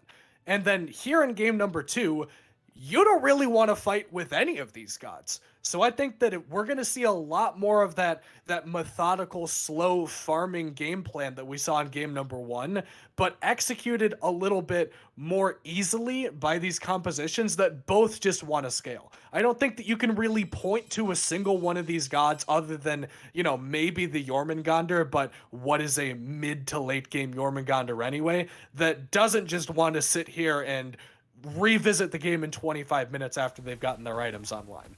All of these characters want to get to that mid to late game stage to get their true identities, their true value in the game, and because of that, we're likely not going to see a whole bunch of fireworks, Penguin. Yeah, this is looking like some true vanilla Smite, I think, that we're going to be seeing throughout this early game. Just regular starts, nothing too flashy, everyone's just clearing the wave, nothing out of the ordinary is going on, and that's probably to the advantage of both teams. It's like, hey, we're just gonna get some levels and get online, and we'll see who can come out on top. And that's King Kai who are gonna be forced to run away. You can't the Charybdis Claire is pretty good, but you can't compete with good old fashioned Ram Claire. Yeah, Ram Clear's good if you're allowed to stand in the wave. And you know who else is clear as good as this Jormungandr, who I said his name earlier, and then it's just now kind of sinking in that this is the character that we have in this game. And it's not one we see a whole lot of anymore, Penguin. I think that this is a god that just kind of default wins lane, kind of akin to how Hades just wins lane because he clears better than you and sometimes hurts you. Whereas this Ne Zha doesn't do much early on. And I say that through the scope of you don't want to do anything with this character. You want to lose as little farm to tower as you can on this Ne Zha and just hope that you can make a meaningful impact later on in the game. Because you can't even ult this Jormungandr, Penguin. Even if you try, he's not going anywhere. He's too big, he's too thick to move. Yeah, it's kind of feeling like an Athena in Duel. You're like, man, what am I doing? Like, I'm max level at level 15. I'm just max level at level 15. I guess he can at least run away with the ult. But I think you're right. He just wants to safely farm. And having played a little bit of Ne Zha solo recently in my time as well, it doesn't feel particularly splendid, I'll say, in the early game, trying to farm as this character. You're definitely trying to farm out a Transcendence, relying on that Warrior's proc to get you, keep you as healthy as possible, as blue buff is invaded here from Zats, and that takes him over to 4 big damage onto Mirandus. And well, Zats says, I can't live without pressure in this lane. I have to be in control. Yeah, and knowing that Pingdiff do send over Baba Yaga, and we saw a good Baba Yaga rotation early in the last game, and hang on, here's another one in left lane.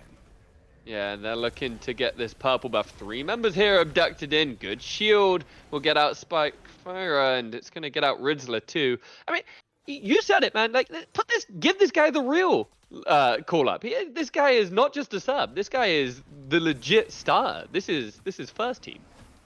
Yeah, he is definitely playing like he belongs on a first team. I don't know if you've got a spot for him here on Kinkai. I don't remember seeing the gameplay of the regular 9-to-5 support for this squad, but boy Ridzla definitely showing up like you said. And you know, Penguin, I thought about it as we watched that purple buff invade be answered by a mid laner. We swapped the sides, but that still happened in that same spot last game, except when it was when it was Pingdiff doing it, they got the first blood there. So maybe, I don't know, maybe a missed opportunity by Kinkai to let that one slip away, or it's entirely possible Yu Wong just doesn't do the thing that Morrigan does early on, and that's why that one kind of goes into the cracks and doesn't manage to be netted by Kinkai's. But because of that, we're back to this farming that we said that we are going to be seeing for quite a while.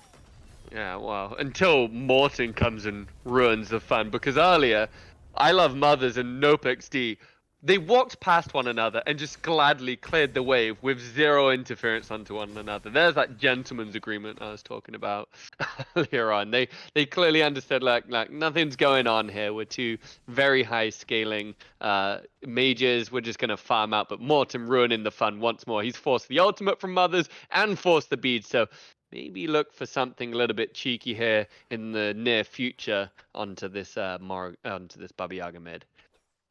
Yeah, dual lane though, it's been a lot of this kind of pressure where Pingdiff kind of sit on the tower line. They're only now looking at that scepter, but rotation is here from Morton, or at least on the scenery, looking for these oracles. Could be a good fight here for Kinkai's, but they don't seem to want to take it. Ridzla does get plucked in, but does have the ult. Yeah, Morton's on the horizon too, dashing in now. Geb, Ridzler does get the ult, but he's shoved away. He's been saved by Pentacruel. That looks like it was a guaranteed kill, even with the Cataclysm. And Pentacruel just says, nope, here's 2 on her impales. Both of you, get out of here. God, that ult's so bad. I mean, Penguin and I, we talk about this a lot whenever we play Smite, but Charybdis ult's just a bad ability, man. Like, in the 1v1, for example, if you beads that ult, you can just kill the Charybdis for trying to use it. And if you've ever, I don't know, played Charybdis before, you're probably well aware of the fact that hitting that ult on somebody who knows that it's coming feels like, I don't even know, you're hitting like 2 Nox combos at the same time with both hands, like one with each mouse. It's just so frustrating to deal with. It does a bunch of damage, and it's good CC and it's a stun, but it just feels like it's next to impossible to use this ability in a meaningful manner. Yeah, it feels like fighting upstream, but it's not a stream, it's a waterfall. And you're just like trying to swim up a waterfall. It just feels bad, man. And I feel like Kinkai have picked the double feels bad trying to hit someone when they know the ult is coming with the Jormungandr too. That ult is impossible to hit on someone who knows that it's on its way. No. You've just got so much time to react to it, and I mean, Zats might be looking to do a little some of that pretty soon here, because Mirandus is very low, but it's actually going to be the Thor landing on him. Naja will sash in, Daji out of range on the Paolo, and actually weird beads here from Mirandus. You know, we said it's impossible to hit, but Zats kind of proving us wrong. Doesn't quite have the damage, but certainly does land a couple of those shots. Yeah, he did land a couple of those shots, but curiously, Morton cast the powwow deep in the jungle. I mean, you saw one of them tick down, but it didn't even reach Zats on the Jormungandr. He just was completely too far away and overestimated the range of that one. So they do get the beads, and maybe that opens up an opportunity for a return gank. But I say that, look at this in the mid lane. Mothers gets her beads back, and no pressure was put onto her life. So it looks like it doesn't matter. We just want to take your beads to say we can take them at any given point.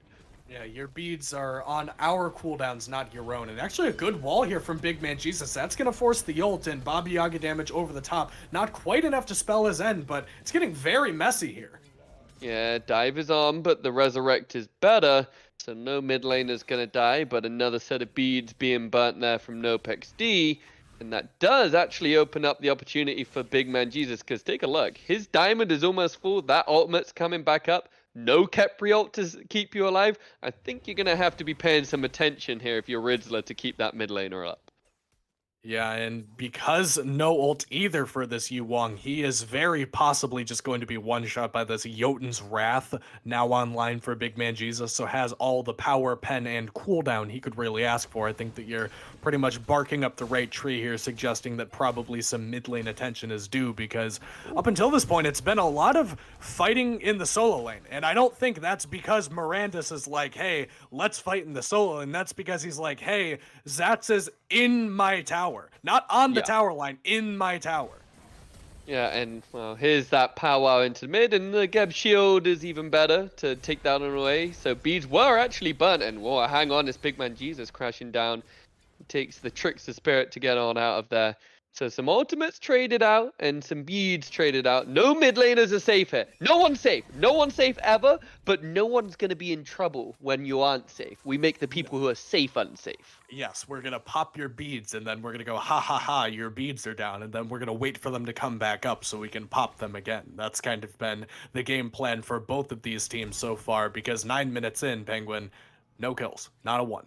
And we've kind of been just staring at these teams as they farm for the last 9 minutes. But, I mean, Kinkai's at least are finding value in doing so. I don't think that Mirandus has taken a wave outside of tower in this entire 9-minute stint. And plenty of even pressure in mid and duo. That's pretty much only in the solo lane. You can see 1,100 gold is that lead for specifically Zats on the Jormungandr.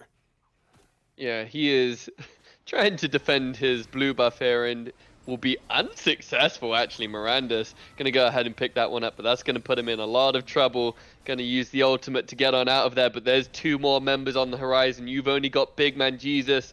The Yormo is good, but gets away to his tower, answering back some of that pressure that Zats had. You said he had a pretty significant lead, and he did. And that's going to be answered out by a blue buff Himbe, but, well, you send over your entire team to our solo lane, well, we're just going to pull a Gold Fury. We're even going to drop the house on it. We're just going to crash everything we possibly can in. King Kai do know that it's going on, but they don't have an answer for it. A great wall from Big Man Jesus to separate the collapsing members of King Kai, but it only stalls them for so long. Good shield is going to get them out, but a powwow onto 3 members. Beads burnt from just about everybody. Morton is just putting up numbers here in this fight. 2 members down, and Big Man Jesus surely soon to follow. He does, and that leaves poor little Spike Führer all on his own. Will he fall? Just getting away. What a fight from King Kai.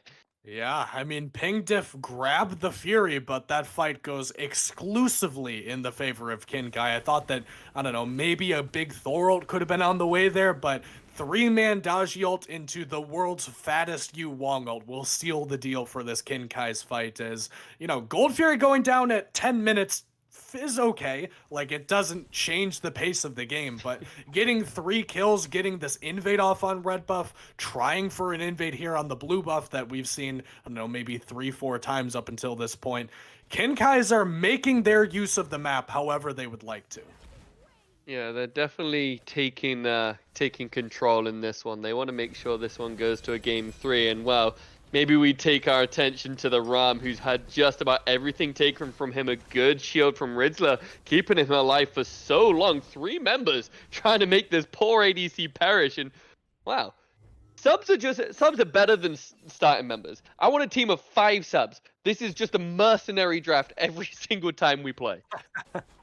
Just do a whole new draft every single week. That'll be the way that you find the best players. And actually finding the jungler here by the speed buff is Big Man Jesus. Meanwhile, right-hand side, more trades going on between these solo laners. But it is all the tower here as Big Man Jesus dives that one. Home Sweet Home is nearby, but won't find its mark as jungler for jungler, traded into tower.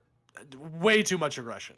Yeah, I mean, but we all know the better player is the one diving. We've documented this. Whoever's doing the tower diving, that's the better player, at least in the momentum and the feel of the game. So at least Big Man Jesus picks up the kill and takes down the Daji. And that will be a sigh of relief for I Love Mothers, who has no beads, and a sigh of relief for this Ram, who also has no beads. So maybe just doing a service for his team. Says, I'll take the spell, I'll die, but I'll get the kill, and maybe you guys don't have to die too soon.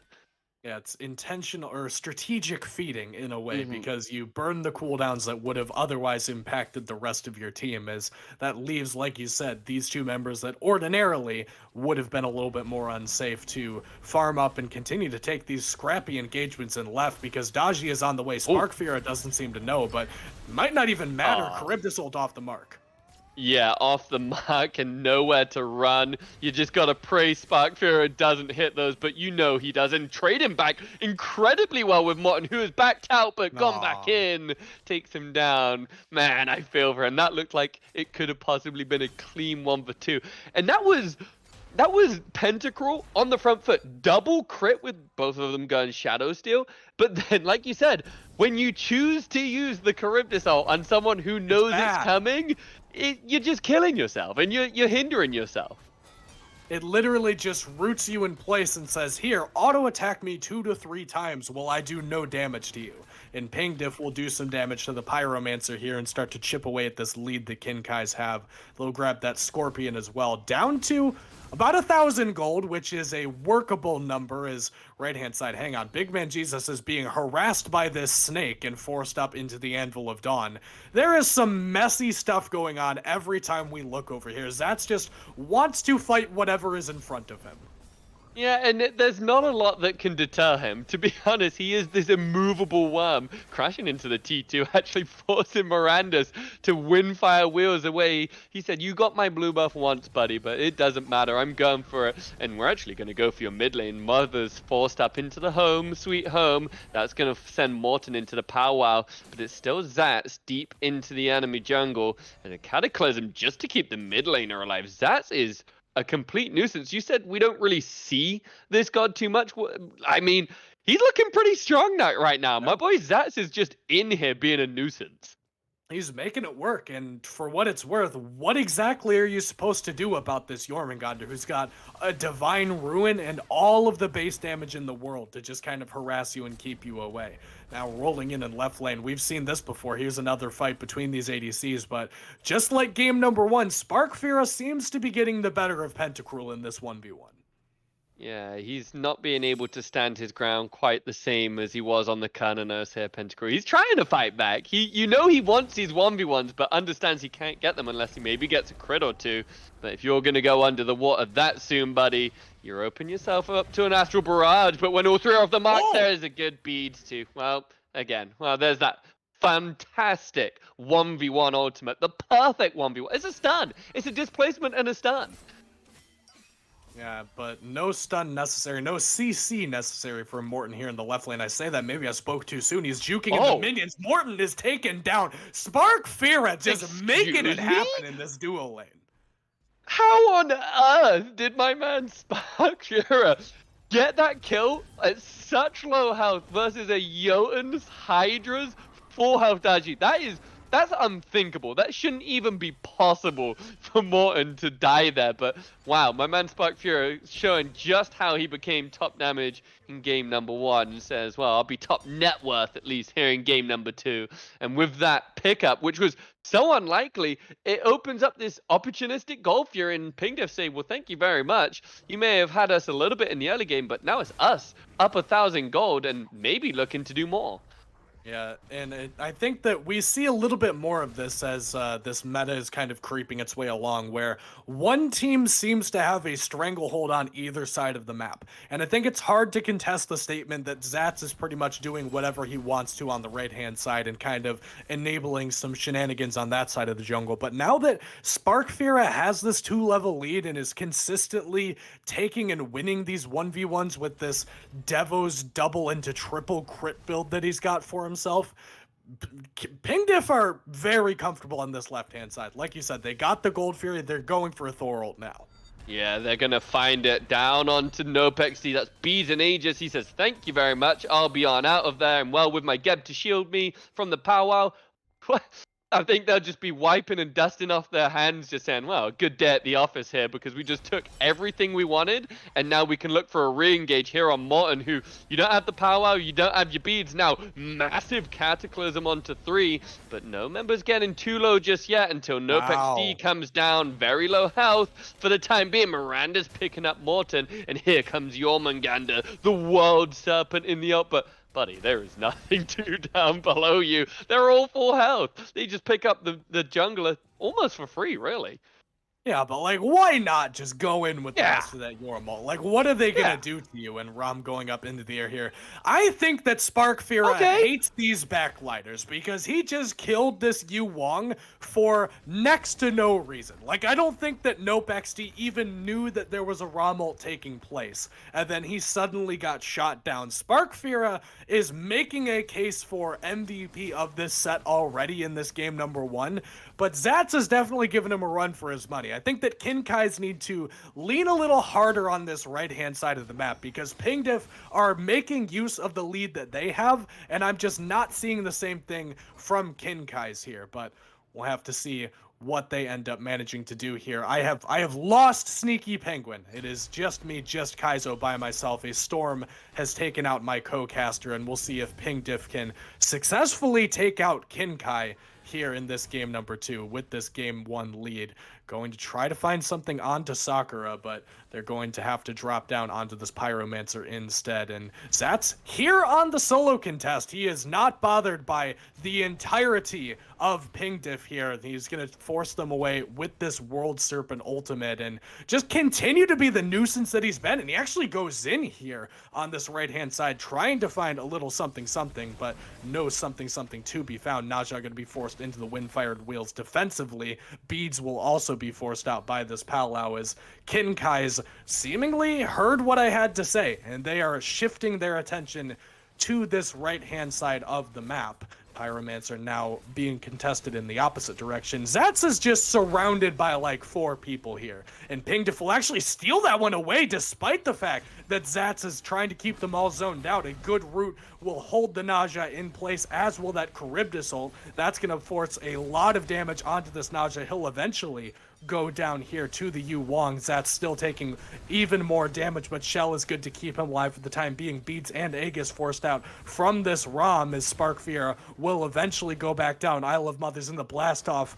That's going to be some decent damage mitigation, and the beads will be enough to keep him alive, at least for now, but damage is still not quite done yet as Pentacruel jumps in with Morten on top of him, trying to kill this Geb, but he will manage to get out onto the right-hand side. Kinkai's, in explosive fashion, fight their way back into this game, and we are back to neutral, trending toward a Fire Giant. And I will take a deep inhale here because we are going to see Kinkai's, like I said, trying to do this Fire Giant, but I Love Mothers is on the scenery. Damage there, damage not good enough. Kinkai's, like bandits in the night, take that fight and then take the Fire Giant on the back end of it. Now only 100 gold to separate the 2 teams. They're all going to back. They're all going to reset here and try to find some advantage off of this objective because it's been a back and forth endeavor up until this point. We're now only back to even after they finally got that Fire Giant buff, but because now they have a meaningful advantage and it's something that they can actually demonstrate for their efforts, this might be the first real lead that we've seen in this game so far. I really want to see this team, this Kinkai's roster, look for these towers, look for these permanent objectives, because the longer that they wait, the longer they allow Pingdiff to get back into the game, the more likely it is that this gold lead continues to stay where it's at and allow Pingdiff to find an avenue back into this one. You really need to be taking down as many of these structures as possible, getting that permanent global gold that we talked about in game number 1, and because of that, they're going to grab that T1 in mid, and they're going to look for the T2 also. Yeah, they're going to look for the T2, and I'm going to look for my way back into things. Just a quick power outage for me, you know, just to help things go along. And, well, it looks as though I missed a Fire Giant, as Kinkai just have everybody with Fire Giant, just happily sieging their way down a T1 in mid and meandering their way over to the left lane, and what looks to be, well, no gold lead, but they do certainly have the momentum. What on earth happened in my stead? In your stead, we saw a my fight stead. transpire around the Fire Giant pit that wasn't really over Fire Giant, but Kinkai's took it regardless and won it in just such convincing fashion, chasing up into the tier 2 afterward that everyone was still alive and they just got fire. And now they're looking for this tier 2 tower. I was just talking about how this might be the first meaningful siege, meaningful advantage to be posed in this game. Well, sashing in is Mirandus, but the beads is good, and wow, you don't even get to go up into the sky. You're taken down by Zats. A little bit of an over-aggression. There was zero follow-up from the members of Ping Diff. Big Man Jesus forced to ult away, and that's the go button here for Zats. He's gone into the World Serpent, pushing all members back. And that allows a comfortable T2 siege. Now it's the powwow. Here's the second wave of initiation. That's going to force up just about every single ultimate from Ping Diff.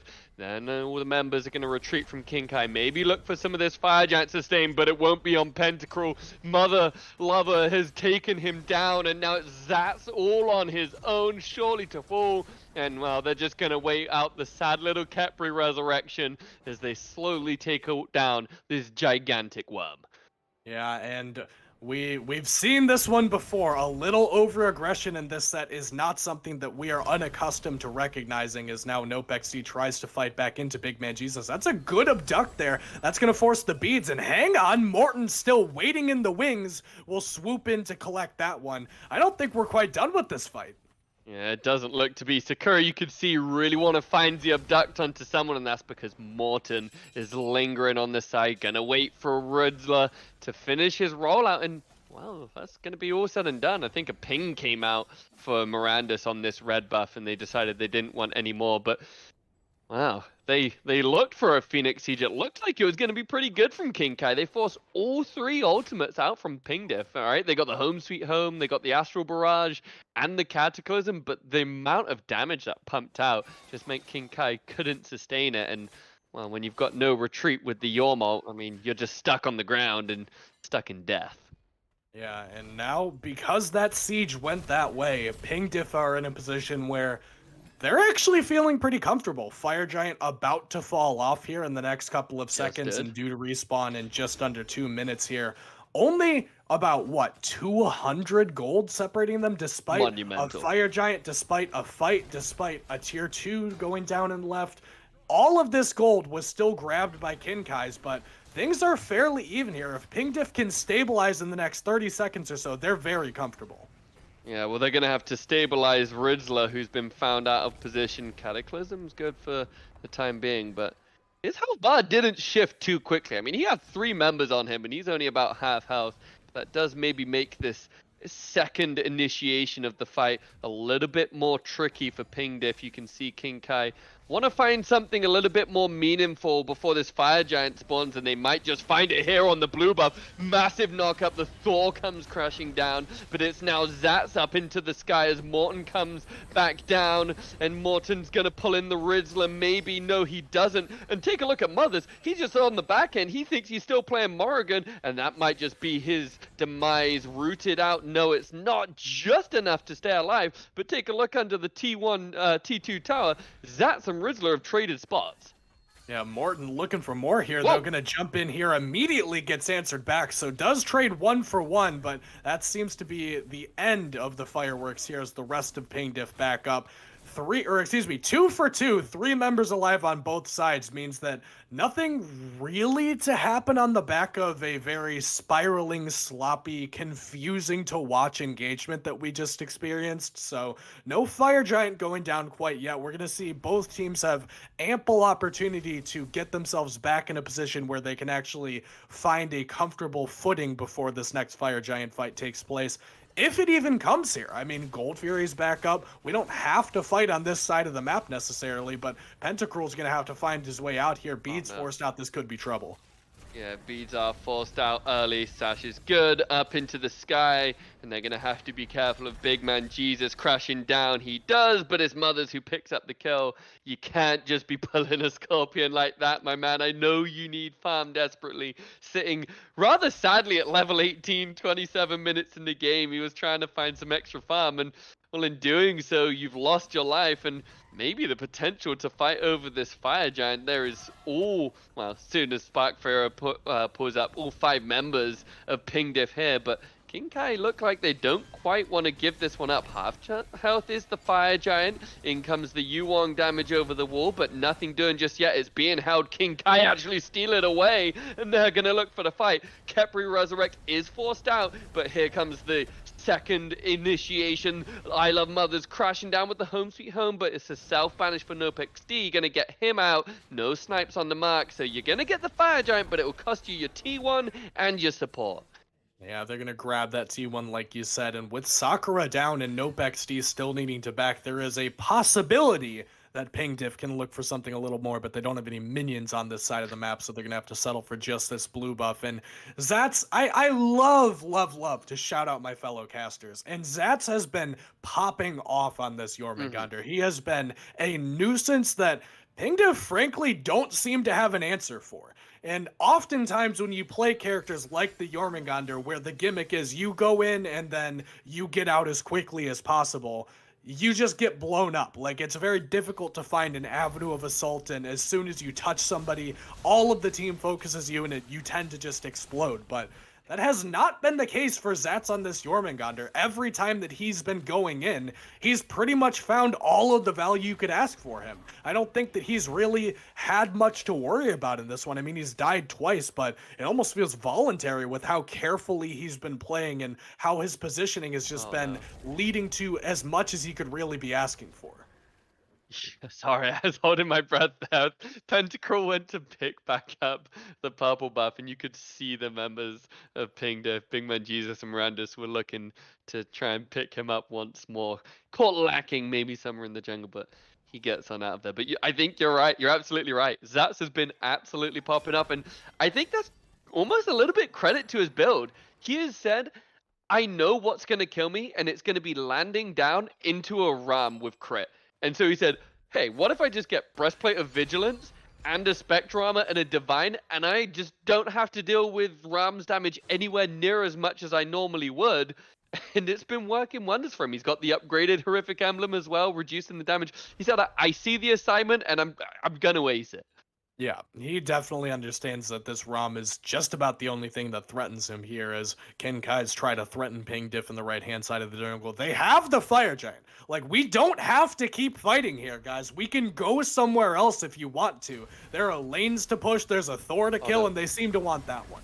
Yeah, and is the bleed enough? It is. Morten catches the better end of that one, and this may open up an opportunity here for Zats to get the fight going a little bit more. But take a look at that damage coming out from the Baba Yaga. Half health, just gonna have to rely on some of this FG sustain. Might slow down the push just a little bit, might make it a little bit awkward to get into this T2 tower. It's decently healthy and actually being healed up by a scroll, and the members of King Kai do want to get involved. Morten lingering on the back end. They're just looking for the right opportunity. Maybe this minion wave coming in. They're all gonna wait just so patiently for the time being, so tentative, but it looks as though King Kai want to get it going. It's going to start with Zats. He goes up into the sky, and that forces Riddler to go in with a huge Cataclysm that makes Spike Fearer pick up Sakura, and now it's going to be all under the T2 tower. Morten takes down Miranda, so it's a 1-for-1 for the time being. Pulled back in is this Geb, but he's not going down anytime soon. The shield is good,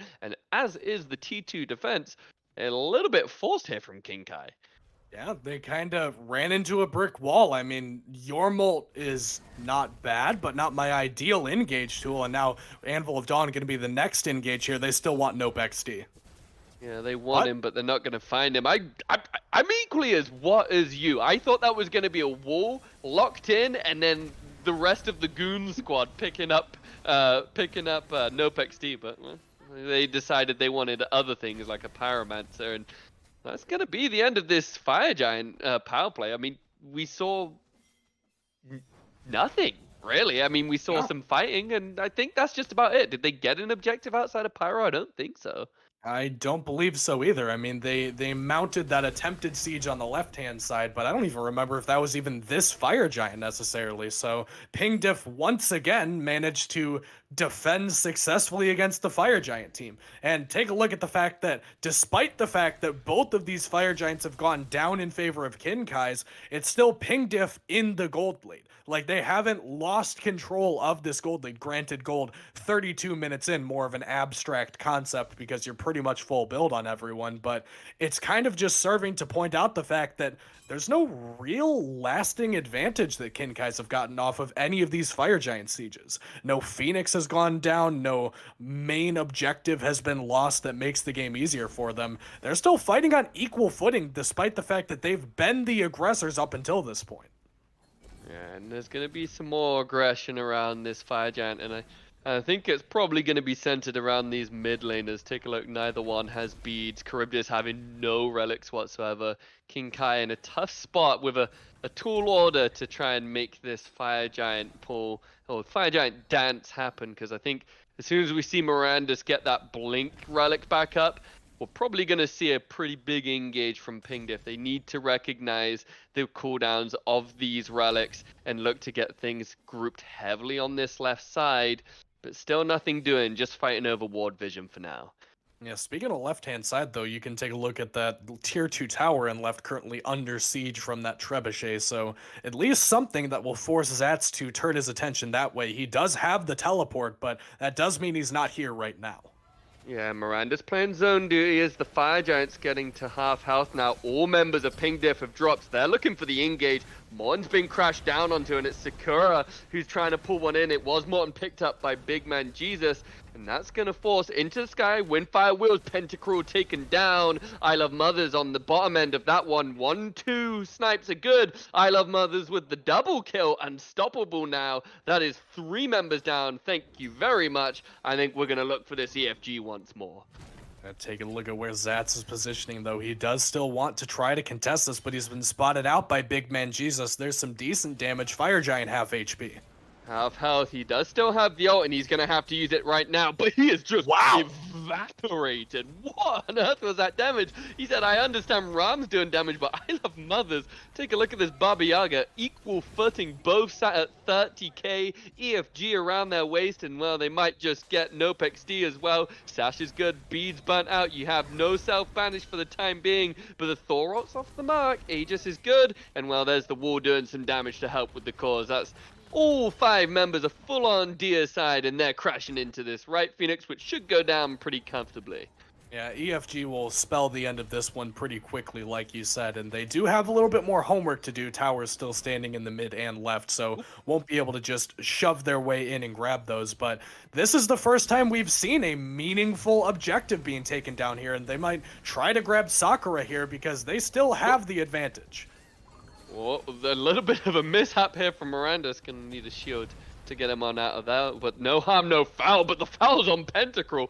I Love Mothers is just crashing on in. He said, well, if you're going to tank the Phoenix up, no problem, buddy. I'll go ahead and just bring the home, sweet home onto Pentacruel and take him down. That's now a mid-bird taken up. And, well, we've seen some opportunities arise so far this game. They look like they want to deal with the Titan. It's going to be Zats playing defensive duty, crashing around with the World Serpent here.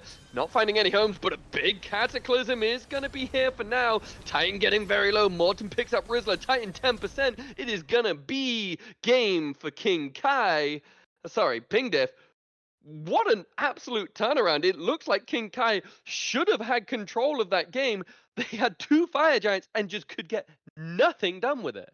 Yeah, defensive clinic, and you often hear the expression, defense is the best offense, and I think that this game number 2 is a good indication of why exactly that's the case, because it really was just Ping Diff waiting for Kinkai's to make a mistake. They even gave them 2 well, they didn't give them 2 Fire Giants, but despite not getting 2 Fire Giants, they just sat in their towers, they clung on to everything that was meaningful to them and said, come get us and find out what happens. And really, Kinkai's just didn't have an answer to it. Every time that Kinkai's tried to break in, they just ran into that brick wall of Ping Diff, and because of that, game 2 and the set will go to Ping Diff.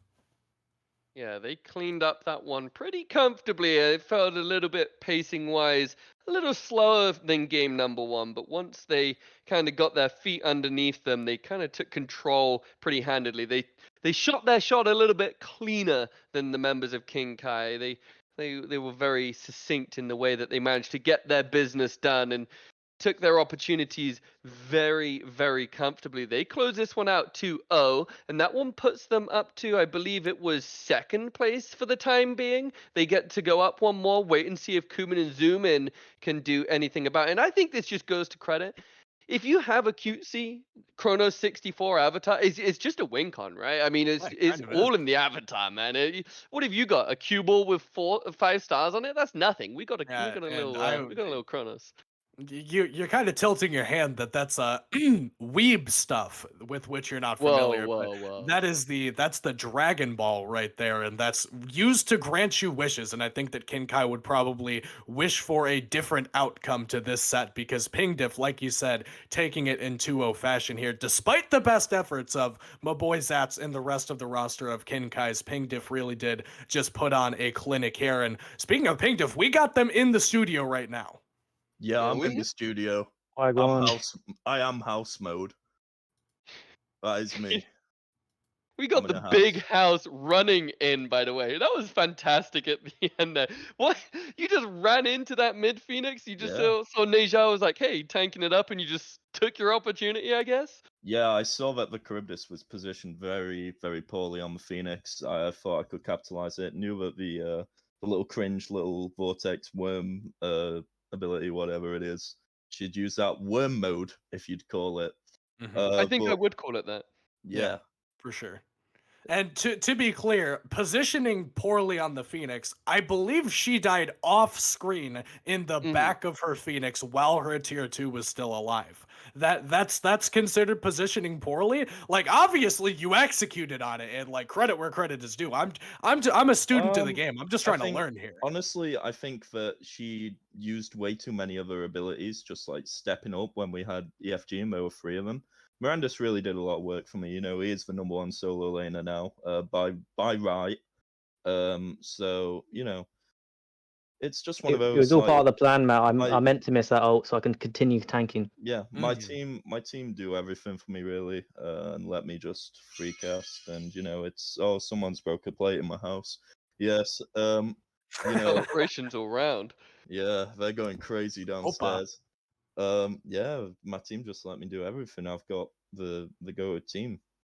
Yeah, Yeah, and and you talk to me a guys. little bit about shut up, Felix. Talk to me a little bit Okay. about what those comms sounded like in that game number 2, because you guys were on the back foot for a lot of that game. I mean, you gave up or at least lost 2 fire giants, but 2 near miraculous defenses where you didn't really lose anything pretty much. I mean, the fire giant went down, but you clung strong to just about everything else. What is the game plan? What does the comms look like when you're trying to mount that kind of defense? I mean, I'll let Mirandus you take I was it. going to say we were just pretty calm. I mean, we've got a lot of good shot callers in our team, so we're pretty chill. I mean, we've been there where you're getting hammered, and I mean, Kumin had literally hammered us really hard into the ground before, so you can't get much worse than that with what we were doing there. And I think on those defenses, it was often a lot of times a lot had been used from them before, and they just continued to W key at our Phoenix, so we were able to turn it around where they might have had 1 ult left. We had 4, so we knew where we were. We were just communicating with each other, and no one's getting too angry because we know what we can do. So I mean, in we're my just chill. opinion, we have the best team fighting. Like, we have one of the best team fights in the league. We're confident in our team fights. Like, and I think our picks. Honestly, I think we got away with some criminal picks, especially game 1. I thought our draft was literally perfect. Mhm. Like, our draft just made it so much easier to really just sort of win these team fights, which I think the game is currently focused around now. You need to be like games are going on long, you need to make sure you've got that team fight value in your drafts, and we always look for that, and we execute on it 9 times out of 10. Yeah, so that game number 1, right? Is that kind of best case scenario from you guys? A double Thor? Because there was, I mean, that was criminal what you guys were doing in game number 1 with the 2 Thors. That was the Zats with the Ratatoskr under his tower, and he has a Thor ult and a wall, and then another Thor ult and a wall, and then from that point on, I think we just saw that on one person for the remainder of the game. That's pretty toxic. Honestly, you So know, we had 1-4 that could hit walls. true. Yeah, true I come BNJ. in, I hit the wall, or not hit the wall. They probably beads anyway, and the magic comes into cleanup. Yeah, It hit the was, wall. it was a nice me. little system we had going. Yeah, true. You know, to me, And to then you, that sort of thing. So the second game was a lot more rough because it seemed like every single pick on their team sort of countered my my gank potential. But they just played super fair play safe. to them. Honestly, they picked a super safe comp, but I think we played it practically perfectly. Again, 9 times out of 10 in relation to what we had to do, what we had to force. Like, people were just great, and on top of that, so it's a big help for me and Spark. Yeah, definitely a change of pace for you guys in game number 2, because we saw, I mean, instantly a Khepri pick up, and then you see the Yu Wang, and I forget which the third one was, but there was a lot of safety, like you said. That it was like they were answering the aggression from game number 1. Is that what made you guys transition? You already had the Thor locked in, but you could have taken the Morgan, but you went for the Geb instead. Is that kind of what you guys had realized? Oh, they're picking something a little more safe, so maybe we pick something that doesn't have to just face roll into their team so hard. I mean, my thinking with the Morgan pick is that, like, genuinely, I don't think I'm one of the best Morgans. Like, I just sort of picked it. I kind of sighed when I picked it game 1. I didn't want to go back to a game 2, and I think Darji, with how strong she is right now, she could just like free or blink onto me, and unless I've got Aegis, I'm just dead. Probably even before I transform. So it's one of those. And I think the 4 was nice. Like being able to transform into it game 1. But I think I could have done more on a different pick, which is why I branched out to Baba Yaga. And you made the Baba Yaga look very, very comfortable. You guys, once you guys got all the arena and assault gameplay out of the way, and it came to the team fight, and I think to your credit, like you mentioned, you managed to bring what was a very good team fight into both games and control it in the way you were. Any last thoughts before we bring in some of the boys from King Kai? I've just seen someone in chat put mid diff, solo diff, and to that I say, you right, bestie, pop off. And True. I personally just want to thank the Lord Jesus Christ for my victory today. Absolutely. Well, Just you had him on me- your team. I mean, like he's Yeah. literally out here, like apparently missing Thor walls, but I mean, he's in the streets, and he's definitely Yeah. trying to make it happen for you. You know, he just gives me the power to pop off and go absolutely hammy salami. So, you know, it's pretty nice. Well, before we send you guys on your way and start to bring in some of the guys from Kin Kai's, I want to talk about Ridzla. Talk to me about what that was like slotting in a free agent support and seeing that level of elite support gameplay from him. It frankly shocked us on the broadcast that he's still a free agent at that point. Do you echo some of those sentiments? How did that feel playing with Ridzla? Yeah, I Go mean, ahead, I'd already Martin. played with Ridzla, so I already knew what he was going to bring to the table. I thought it was a bit criminal. He was still on the free agents list, so when we had to find one, I knew he'd bring it out when it came to game time. I hope he gets picked up as well. Really, really nice dude. Did worry me when he were, you know, taking his sweet old time in a casual game, but yeah, he did absolutely great. He's a chill guy, and hopefully he gets picked up sometime soon. Yeah, absolutely. We wish Ridzler finds his way onto a team so we can see some more support gameplay come out of him, because he exhibited both aggressive and passive support gameplay. So that was really cool to see. Thank you very much, guys from Ping Diff. We appreciate you coming in to talk to us. What a wonderful set it was for you guys. We're going to bring in Morton, I believe, from King Kai, who is the captain. Man, tough way to go out in the second one. It really felt like you guys had the front foot for a while. You had double fire giants. Talk to us about what happened there in game number 2.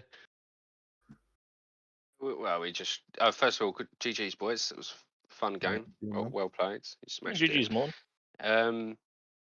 We're just behind in areas that were crucial, really. Like obviously we had a massive discrepancy in gold between our ADC and theirs, and obviously being the most busted role, you kind of need it. So just kind of it just there was a few things as well. Obviously we weren't really fighting all that well, and just rough. I don't know. I need to watch it back, to be honest with you.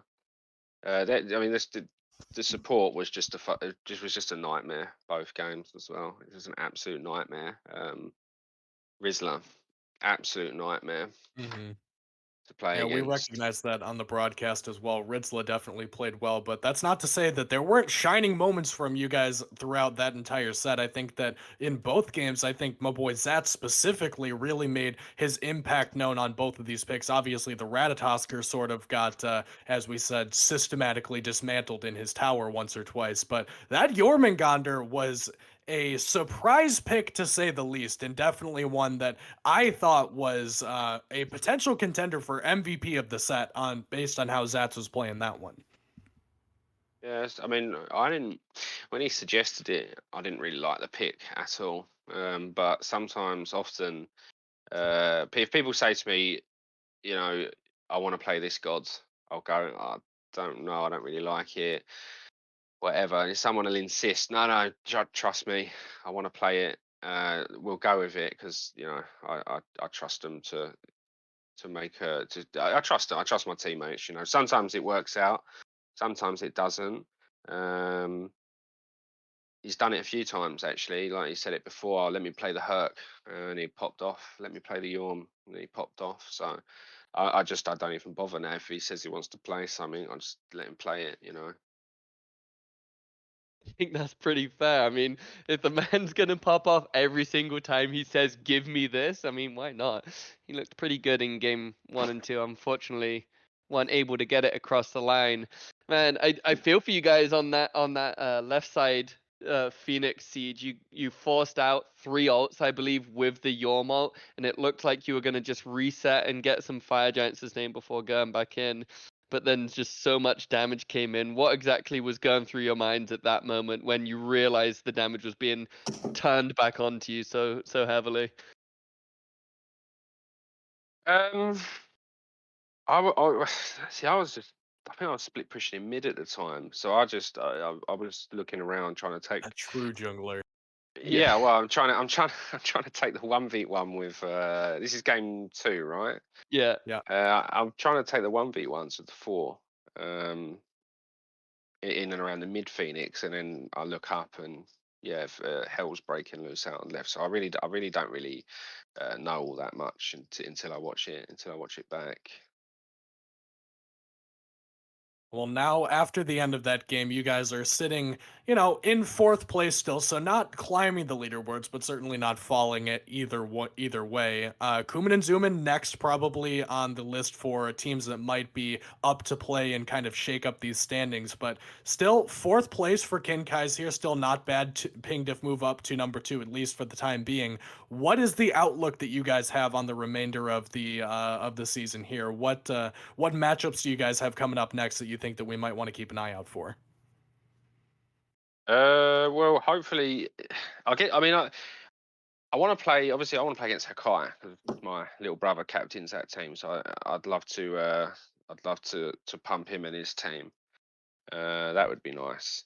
But really, it's just going to be the tournament. I think just watch out for the tournament. I would like to play Ping Diff again. I think that personally, I think the game would be.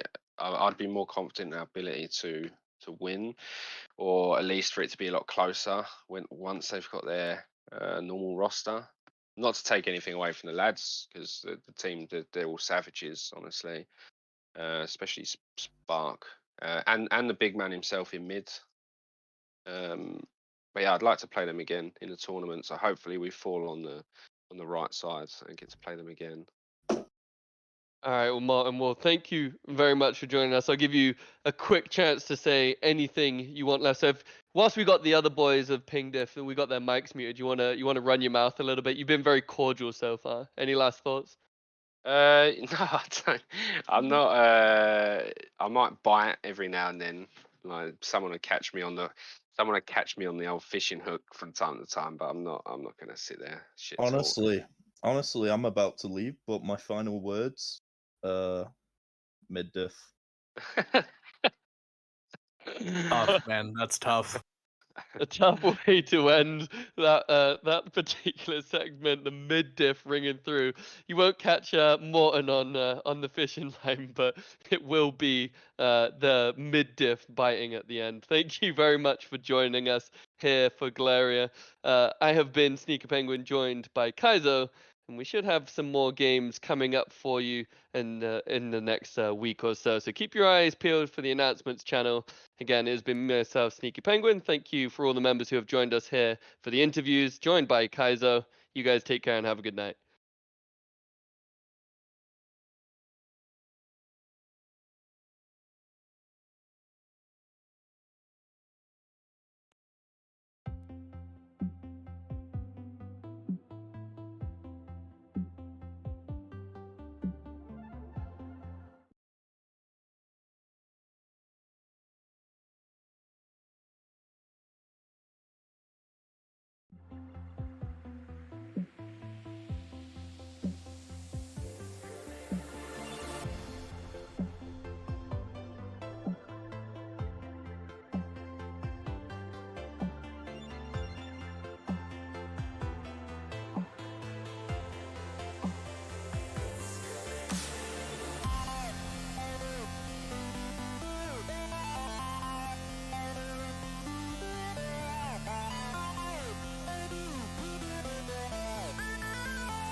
Let's go, let's go, let's go, let's go, let's go, let's go.